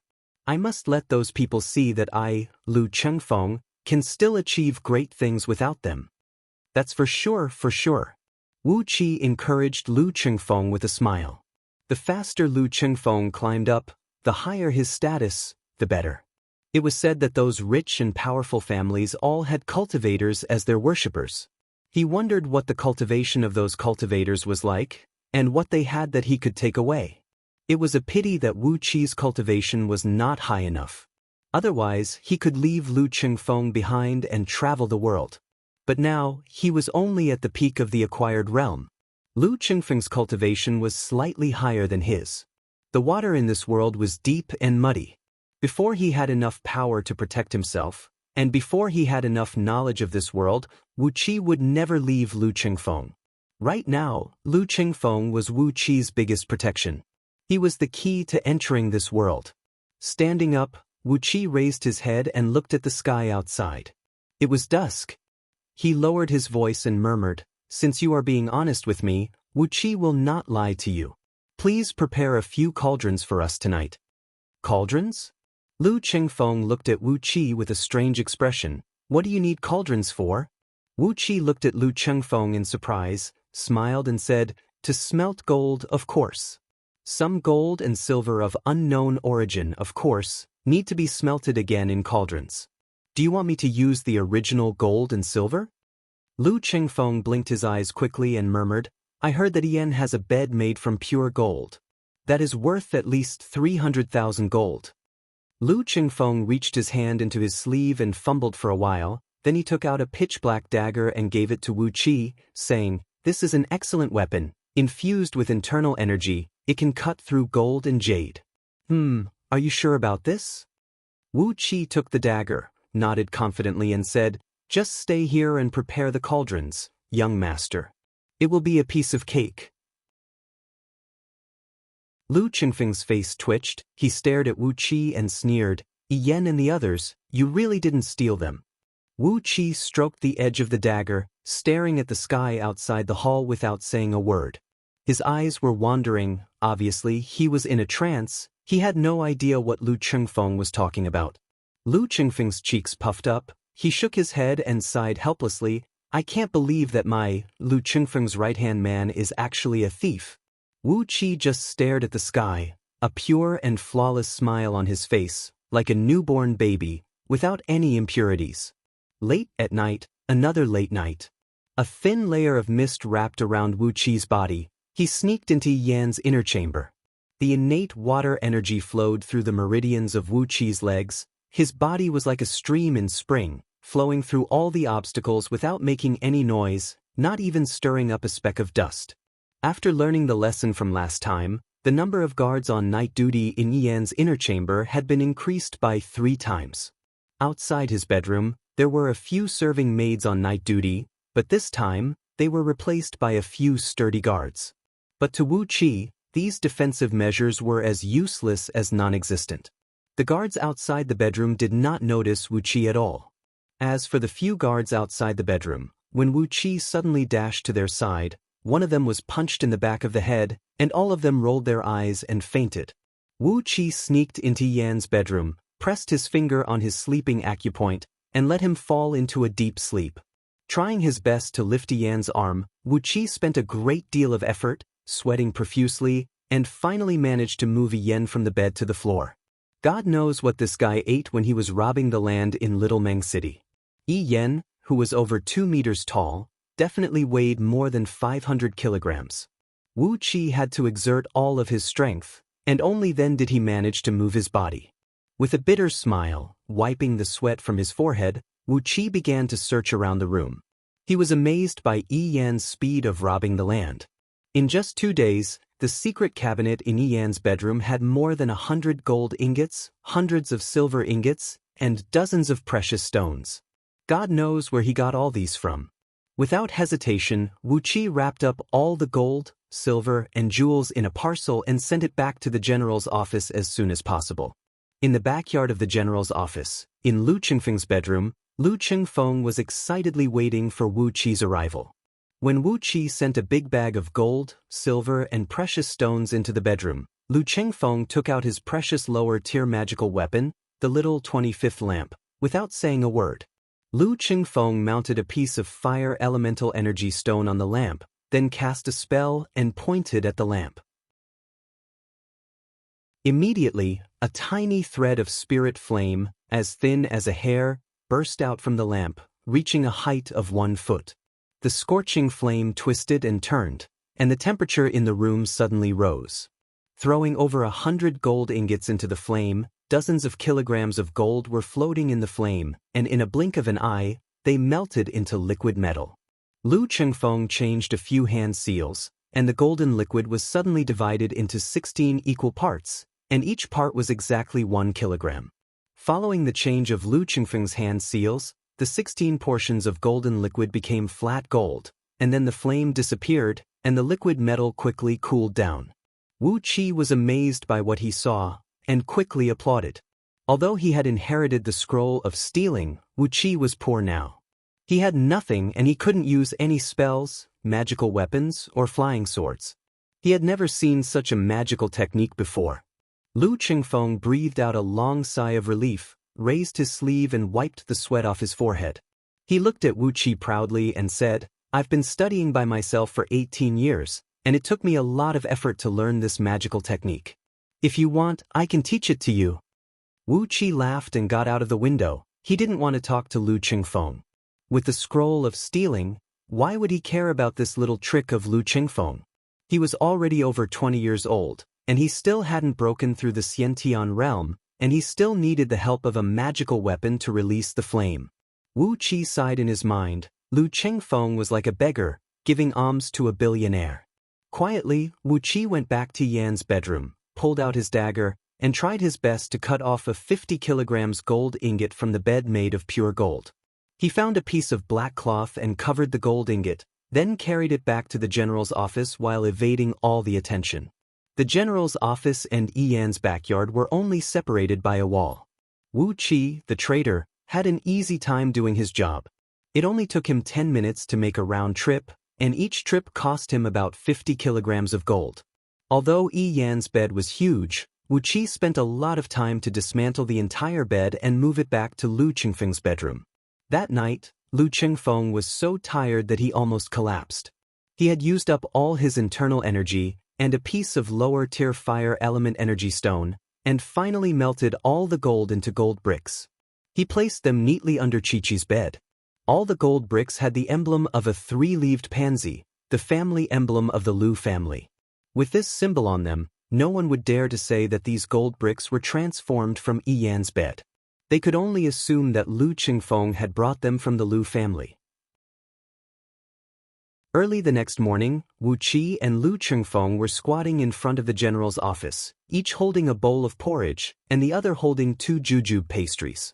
When the sun rose from the east, a shrill howl that sounded like a cuckoo crying blood and a sorrowful howl that sounded like the cries of the apes in the Wu Gorge suddenly came from the inner courtyard of the mayor's mansion. My bed, my pure gold bed. Ah, which bastard stole the last of my belongings?" Very soon, chaotic screams could be heard from the inner courtyard. "Someone, hurry up and find a doctor. Sir is vomiting blood and fainting." Chapter 25. What a pity! Looking at the chaotic mayor's mansion, Lu Qingfeng let out a long sigh. He stuck out his tongue and licked the edge of the bowl. At this moment he looked no different from a farmer on the street. He didn't look like a rich young master from an influential family at all. He squinted his eyes and smiled. His smile showed that he was taking pleasure in other people's misfortune. Wu Qi stuck out his tongue and licked up all the porridge in the bowl, then breathed out a satisfied sigh. The soil here was perfect. The rice from Australia was sweet and soft. It was the best porridge that Wu Qi had ever tasted. After finishing the bowl of porridge, his stomach felt warm. The fragrance of the rice seemed to be coming out from his pores, giving him a heavy sense of satisfaction. This is karma. He pressed his right shoulder, which was still tightly wrapped, and breathed out a deep sigh. When Yi Xing asked his right-hand men to provoke us, he should have known this day would come. Obviously, they are our enemies, not our friends. When dealing with an enemy, we have to be ruthless. We have to attack his biggest weakness. If he likes beautiful women, let a group of ugly men surround him. If he likes handsome men, let a group of ugly women surround him. Lu Qingfeng tilted his head and looked at Wu Qi thoughtfully. Then, what about a miser like Yi Yan? Wu Qi let out a subtle smile and said, "Of course, we have to respond to the punishment given to him by the heavens. We have to take away his last penny. Let them lose their focus, let them be in a mess, and when no one is in charge, we will be able to show our strength and gain a foothold in Little Meng City." Baring his teeth, Lu Qingfeng stared at the messy mayor's mansion, which looked like a burning hornet's nest. He nodded his head in agreement. Yi Yan and his three brothers were in a mess right now. They were both sad and frightened. It was obvious that their minds were in a mess. If he wanted to do something in Little Meng City, the obstacles would be much smaller. Lu Qingfeng fell into deep thought. What should I do when Yi Yan and the others are in a mess? Obviously, Yi Yan and his brothers did not have a good attitude towards Lu Qingfeng. Little Meng City was their territory, and Lu Qingfeng had interfered with their business, which had ruined their source of income. In addition to some other inexplicable reasons, if it weren't for the fact that their private wealth was completely stolen and completely messed up, Lu Qingfeng's action of cleaning up the city guards would have received a strong backlash. Fortunately, someone had stolen their last bit of wealth. Wu Qi stood up, shook the big bowl and walked into the general's office. Lu Qingfeng looked at his back happily. Fortunately, this guy was his chief guest. Fortunately, I recruited him. However, was this guy the one who stole Yi Yan and his three brothers' wealth? The mayor's mansion was in a mess from early in the morning until noon. Wu Qi had helped Lu Qingfeng settle a few military affairs in the general's office, but he could still hear the noises and cries coming from the inner courtyard of the mayor's mansion. Especially that fat bastard Yi Yan's cries. They were extremely loud and penetrating. Not only the mayor's mansion, almost half of Little Meng City could hear his cries. But no matter how sad Yi Yan and his brothers were, it had nothing to do with Wu Qi and his men. Early in the morning, Zhang Hu led 4,000 city guards and left the city. They were going to Meng Village to replace the few hundred elite soldiers of the 3rd Battalion who were sent to Meng Village. The 3rd Battalion was the last elite force left by the previous general of Little Meng City. The commander of the 3rd Battalion, Hu Xiaowei, obviously didn't agree with Yi Yan and his men, and he often went against them. Therefore, when Lu Qingfeng was appointed as the general of Little Meng City, Yi Yan was afraid that Hu Xiaowei would get involved with Lu Qingfeng, so he quickly sent Hu Xiaowei to Meng Village. According to Yan's plan, it would be better if Hu Xiaowei and the soldiers of the 3rd Battalion died in Meng Village. After all, there were countless barbarians in Meng Mountains, and there was a high chance that the entire 3rd Battalion would die in battle. When they all died, that would be what Yi Yan wanted. Wu Qi would never let an elite force like this, especially an elite force that didn't agree with Yi Yan and his men, especially when they were short of manpower. The main reason why he sent 2,000 city guards to Meng Village was to train the soldiers. It would be best if the barbarians attacked Meng Village every day and let these soldiers and barbarians fight each other. This was the fastest way to train the soldiers. Maybe the casualties would be high, but there were countless warriors in Little Meng City, so it wouldn't be difficult to replenish the number of soldiers. The 8,000 city guards of Little Meng City would be rotated every month, and 2,000 soldiers would be stationed in Meng Village. During normal days, even if the barbarians didn't cause any trouble in Meng Village, these city guards would attack the barbarians in the surrounding areas. As the officer of Little Meng City, Zhang Hu brought an official letter from Lu Chengfeng, recruiting 300 young men from Meng Village to be the personal guards of the general's office. In Wu Qi's eyes, these simple, honest, and simple-minded people from Meng Village, but they were quite strong, were the best candidates for the position of personal guards. The people of Meng Village had nothing to do with the mayor's mansion, and as long as Lu Chengfeng was willing to help them, their loyalty was not a problem. 300 young men joining the army would definitely affect the defense of Meng Village, but with 4,000 city guards stationed in Meng Village, the combat strength of these 300 young men was not that important. Quickly accumulating a group of loyal and reliable personal guards would increase the combat strength of Little Meng City's city guards. Wu Qi's suggestion killed 2 birds with 1 stone, and it was praised by Lu Chengfeng and the people of Zhang Hu's tribe. Besides Zhang Hu bringing the city guards to Meng Village, Wu Qi had also sent out his men to recruit new soldiers in Little Meng City early in the morning. In Wu Qi's eyes, 8,000 city guards were not enough. If Lu Chengfeng really wanted to have a foothold in Little Meng City, he had to expand his army. After all, with the support of Yi Yan's golden bed, which was worth hundreds of thousands of gold coins, Little Meng City could easily afford 20,000 city guards, and the armors and weapons were also not a problem. After a busy morning, Wu Qi finally finished all these things, and Lao He rushed to the main hall of the general's office. Those men from Meng Village pulled a cart to the barbarian office, and exchanged the barbarian's head for a reward of 200,000 gold coins. The villagers of Meng Village knew that Zhang Hu had joined the new general, so they asked Lao He to pass half of the money to Zhang Hu. After buying a lot of linen, salt, hard liquor, and other daily necessities in the streets of Little Meng City, they went back to Meng Village happily. But Lao He had a problem. The reward given by the barbarian office to the villagers of Meng Village was from the military fund of the city guards. Under the control of Yi Yan, the military fund of the city guards was enough to starve a rat to death. Putting aside the half of the reward given to Zhang Hu, the reward given to the villagers of Meng Village was less than 100,000 gold coins, and it was enough to take away all the remaining money of the city guards. With a frown on his face, Lao He stood in the main hall of the general's office and worriedly said to Lu Chengfeng, "This reward was given by the mayor's mansion. 1 barbarian's head is worth 100 coins. Logically, after the general's office pays for the head, we should get the money back from Little Meng City." Lu Chengfeng was sitting behind the table and asked in surprise, "According to the rules, you should go to the treasurer of Little Meng City to get the money back, right?"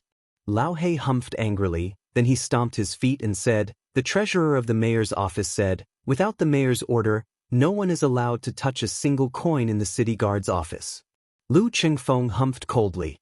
Wu Qi strode over to Lao He and grabbed the document signed by Lao He in the name of the barbarian officer. The document stated that the villagers of Meng Village had sent 1,975 barbarian heads, and the treasurer of the general's office had paid them 197,500 gold coins. All the money would be taken from the military fund of the city guards, and would be given to the treasurer of Little Meng City to supplement the military fund.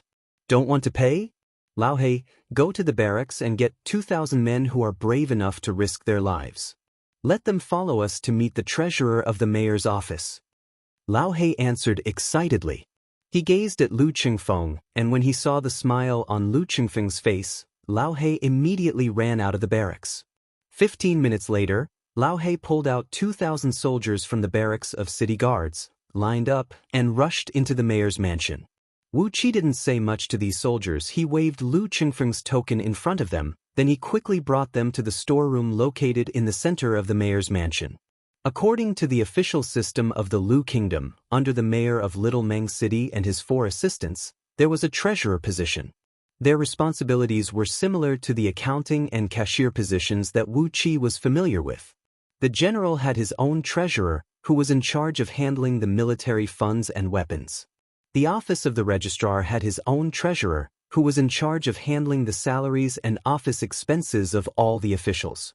The treasurers under the jurisdiction of the Director of Justice and the Director of Public Affairs had similar responsibilities. The treasurer, who was directly under the mayor, Yen, was in charge of the entire Little Meng City's finances and taxes, and he was in charge of the allocation of funds to the 4 assistants. Therefore, the treasurer of the mayor's mansion had a very high position and power, and only the person who was close to the mayor could hold this position. The current treasurer of Little Meng City was Yi Sander's personal servant, who grew up with Yi Yen. Because he had become an official, he didn't like the name Yi San, so he asked Yi Yen to give him a new name, Yi Shan. His name was Yi Shan, but this guy didn't look like a mountain. Yi Shan was short and skinny, which was the opposite of his master, Yi Yen. He was born with a triangular face, triangular eyes, and 2 rat whiskers on both sides of his nose, giving people the impression that he was a cunning and mean man. When Wu Qi brought a large group of men and arrived at the coffer room of the mayor's mansion, Yi Shan was standing in front of the coffer room. His eyes were rolling, and no one knew what he was thinking. 200 mayor's mansion guards who were responsible for guarding the coffer room were standing in front of the door, giving off an intimidating aura. The coffer room of Little Meng City was paved with green stone and embedded with a half-foot thick steel plate. It was strong and sturdy, so no one could break it. The door of the coffer room was made of 2 one-foot thick doors made of black iron. Even if heavy siege weapons were used, it would take some time to break through these doors. On both doors, one on the left and one on the right, there was a carving of a Taotai on the left and a Pishio on the right, 2 ferocious-looking divine beasts. Both of them were greedy beasts that could only enter but never leave. Yi Shan was taken by surprise when he saw Wu Qi bringing a large group of men and dashing towards him. He was startled.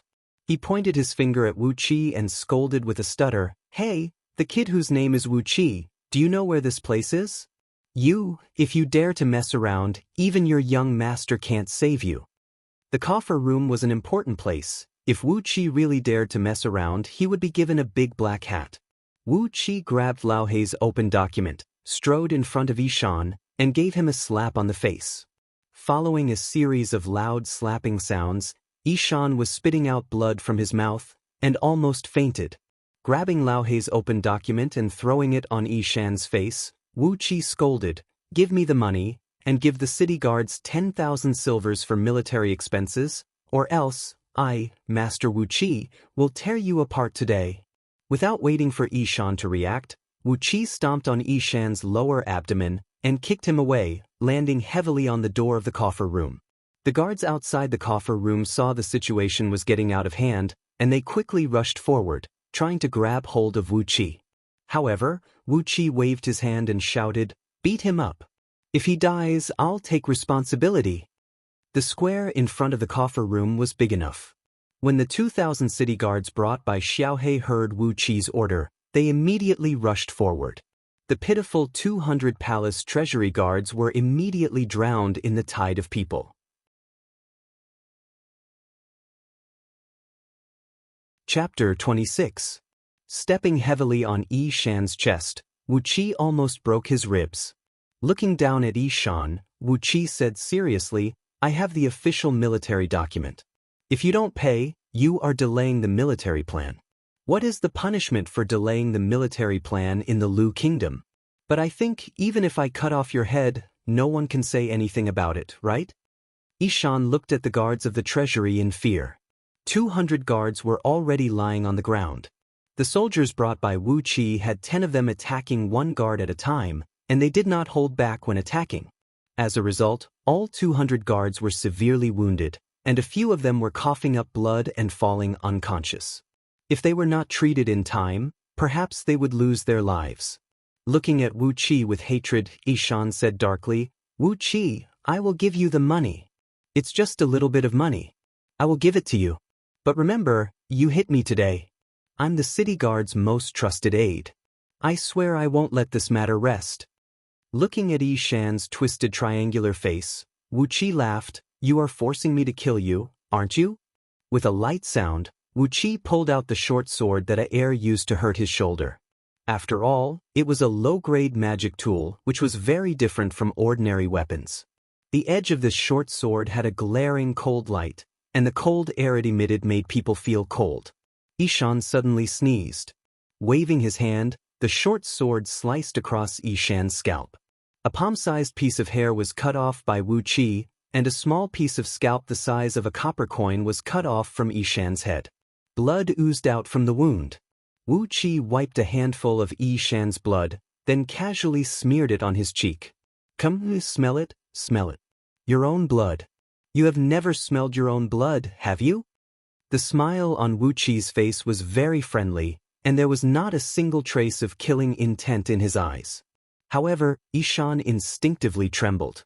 He was like a pitiful little lamb under the claws of a tiger. He instinctively felt death was right in front of him. I'll pay. Not only the 197,500 coins, but I'll also give you the entire year's military expenses of the city guards. Ishan was scared, his heart was cold. He crazily twisted and struggled, screaming loudly. Wu Qi took a few steps back, smiled at Ishan, nodded and said, "Why didn't you cooperate earlier? Why did it have to be so bloody? Treasurer Yi, I hate violence the most." With a deep sigh, Wu Qi pointed at his head and chuckled. Actually, there are many things that can be solved here. There's really no need to resort to violence. What do you think? Ishan glared at Wu Qi with hatred. He gritted his teeth and walked to the door of the palace treasury. He moved the two complicated puzzle boards on the door. They were two 18-grid by 18-grid star maps. Unless the star maps were rearranged in the correct order, the door could not be opened. Wu Qi nodded to himself. The design of the door was very intricate. It was clear that the productivity of this world was not low. Ishan clenched his teeth as he fiddled with the star atlas. Their master had been down on his luck these past few days. All of his belongings had been stolen clean, and they, as his trusted servants, were also in a constant state of anxiety. So, when Blackie came to him with official documents to transfer the money, he purposely made things difficult for Blackie. He wanted to help his master teach Lu Qingfeng a lesson. Who knew that there would be a freak like Wu Qi who dared to mobilize the city guards to attack the palace treasury? Did he have to do this for such a small bounty? Even though Ishan knew that there was not much money in the city guard's treasury since most of the military funds had been taken, Wu Qi's behavior was too unsightly. For such a small bounty, did he have to treat people like this? Looking at the huge black footprint on his chest, Ishan was thinking that after 2 days, when Yan's mood had calmed down, he would definitely report Wu Qi fiercely. If he didn't kill Wu Qi, how could Ishan get his revenge? As the treasurer of Little Meng City, he had a high position and was in charge of the finances. No one in the city dared to disrespect him. But Wu Qi dared to beat him, dared to make him bleed, and dared to step on his chest and teach him a lesson. A series of mechanical noises sounded out. The door of the palace treasury slowly opened, and a cold breeze blew into their faces. Ishan turned around and gazed at Wu Qi in disgust. He shouted, "Bring a few men in and take your money. Let me make this clear, all the money in this treasury is counted. 90% of it is the tribute that will be delivered to King's City in a few months. If you are missing even 1 or 2 items, you will have to chop your own head off." Wu Qi didn't fall for this trick. He stood in front of the door, looking at Ishan with a smile and said, I dare not. The palace treasury is an important place, no one has the guts to enter. Treasurer Yi, please bring out the 197,500 coins and the military funds for the city guards next year. We will leave immediately. Ishan was so angry that his eyes almost popped out. He almost wanted to curse Wu Qi's mother. But he didn't dare to do so, as his scalp was still bleeding. Throwing a furious glance at Wu Qi, Ishan cursed in his mind, but at the same time, he couldn't help but praise Wu Qi's cautiousness. Ishan shouted a few times and called over a dozen of treasurer's subordinates. He led them into the treasury and carried out the money that Wu Qi asked for using a special iron cart. 197,500 coins filled up 20 big boxes. The military funds for the city guards next year was a total of 500 boxes of silver ingots. There were nearly 8,000 city guards in Little Meng City. Ordinary soldiers, according to their years in the army and their rank, would get a monthly salary of 1 to 3 silver ingots. Officers who were above the rank of lieutenant would get a monthly salary of 10 to 100 silver ingots. The total annual salary would cost 200,000 silver ingots. Including the loss of military equipment and the food and drinks of soldiers and mounts, the total annual military expenditure would be more than 500,000 silver ingots. Wu Qi didn't want to waste time with Yishan. The reason why he brought 2,000 men here was for these things. With an order, all the money was carried out. Wu Qi waited for Xiao He to leave with the soldiers, then he used the general's token to stamp on the document. After that, he cupped his fist at Yishan, said sorry for bothering you, and left. Yishan stared at Wu Qi's back with a vicious expression, and cursed in a low voice, "It would be better if all the money in the general's office's treasury was stolen as well. Let's see how you deserve to die for losing the military funds." After throwing all the curses at Wu Qi, Yishan hastily closed the door and rushed back to the inner courtyard to find out what was going on. Ian was still sad and haggard because of the theft of his last bit of money. He had suffered a great shock and was now lying on his bed, drinking some medicine. Yi Xing, Ida, and Yi Tuan were busy taking care of Ian. How could they have the energy to deal with the affairs in Little Meng City? Ian had fallen into a state of hysteria. He would fly into a rage at any moment, and would order his men to drag out those servants and guards whom he didn't like and give them a good beating. Screams and begging for mercy could be heard from the mayor's mansion, and it didn't stop for the whole day. Late at night, Wu Qi, who had been helping Lu Qingfeng with the military affairs for the whole day, set off again. This time, he was heading straight to the treasury of Little Meng City. The previous few burglaries only distracted Ian and his brothers, and made them forget about finding trouble with Wu Qi and Lu Qingfeng. But this time, Wu Qi wanted to give Ian and his brothers a heavy blow. There were tributes in the treasury of Little Meng City that were going to be sent to the capital. Every year, Little Meng City had to send a huge amount of money and treasures to the capital of Lu Kingdom. Then what was the crime of losing the tributes? It was pointless to mess around with a playboy like Ian. Wu Qi wanted to make them sad and frightened for a few days, then torture them, and then beat them to death with a stick, so that they wouldn't be able to cause trouble again. Even the weather was helping Wu Qi. The sky was covered by a thick layer of clouds, and it was drizzling. The air was filled with water vapor, and the fog was slowly spreading out from the ground, making it impossible to see anyone clearly from a distance of 20 to 30 feet. Under such a good weather, Wu Qi had also activated the innate water escape skill. His body was covered with a layer of water vapor, and he looked like a ghost flying across the night sky. He was surrounded by a thick layer of water vapor, and the innate water energy was spinning rapidly in the meridians in his arms, then flowing into all the meridians in his body. The cool air was entering his body through every pore, and Wu Qi could vaguely feel that his energy was slowly increasing. Suddenly, he understood some of the tricks of cultivating the 7 Foundation establishment script. Cultivating in a place that was filled with the energy of the 5 elements, he would get twice the result with half the effort. In order to cultivate the water chapter, maybe he should find a big river or lake to soak in. His figure was like a ghost as he landed lightly on the flat roof of the inner warehouse. Wu Qi tiptoed to the side of the roof. Outside the warehouse, a row of torches lit up the surroundings, and hundreds of guards were nervously looking around. Sneering, Wu Qi went back to the middle of the roof, took out the lower-rank magical dagger, and carefully sent a stream of energy into it. A faint blood-red light came out from the dagger. Wu Qi used the dagger to dig and cut on the roof, and took down 3 green stone strips, revealing a thick layer of steel underneath. Ordinary thieves would be at a loss when facing a steel plate, but in Wu Qi's eyes, it was just a matter of using the dagger to cut for a while. A lower-rank magical artifact was indeed a lower-rank magical artifact. Its power was even stronger than Lu Qingfeng's dagger, and it could cut through the steel plate as easily as cutting through mud. Good stuff. Secretly praising the difference between a magical artifact and a common weapon, Wu Qi placed the cut pieces of steel plate beside him and quickly made a hole with a diameter of 1 meter. Underneath the steel plate, the person who built the warehouse had actually set up 3 layers of dense green steel wire mesh. Wu Qi squinted his eyes, and a blue light shone in his eyes. The 3 layers of green steel wire mesh was not as simple as it looked. A few of the steel wires led out of the warehouse, and no one knew where they went. But it was not hard to imagine that at the end of the steel wires, there must be a bell or some other alarm mechanism. Once it was touched, the entire mayor's mansion would be alerted.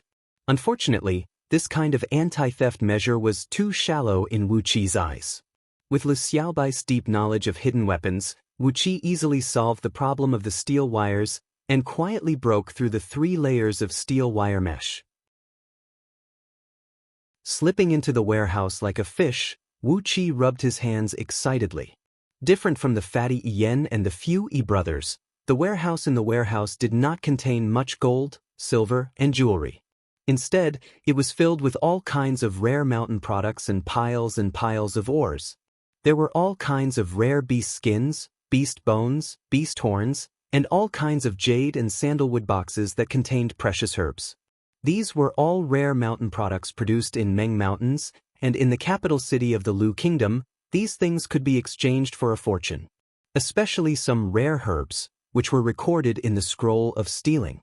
They could be considered as lower-rank spirit herbs, and were beneficial to cultivators. These spirit herbs were also given special attention, and were stored in specially made warm jade boxes or cold jade boxes. After taking a quick tour around the warehouse, Wu Qi's heart was pounding violently. Meng Mountains actually produced energy stones? There were about 2,000 energy stones of 5 elements in the warehouse, and all of them were of decent quality. Among them, there were about 2,700 water element energy stones, and they were emitting a dense aura that made Wu Qi feel relaxed. Other than energy stones, Wu Qi also found a few dozens of raw metal ores that were useful to cultivators. Although the number was not huge, it was still quite significant. Breathing out a deep sigh, Wu Qi raised his head and shook his head. So many treasures, so many. This was a painful happiness. Rolling up his sleeves, Wu Qi clenched his teeth and started his big business. You're tuning in to the Passion Pages YouTube channel. We're so grateful for your support, and don't forget to subscribe to join us on this incredible journey through captivating stories. Your generosity through donations truly makes a world of difference, as it's the primary source of revenue that allows me to expand and enhance this channel for you. Thank you from the bottom of my heart for being a part of this adventure.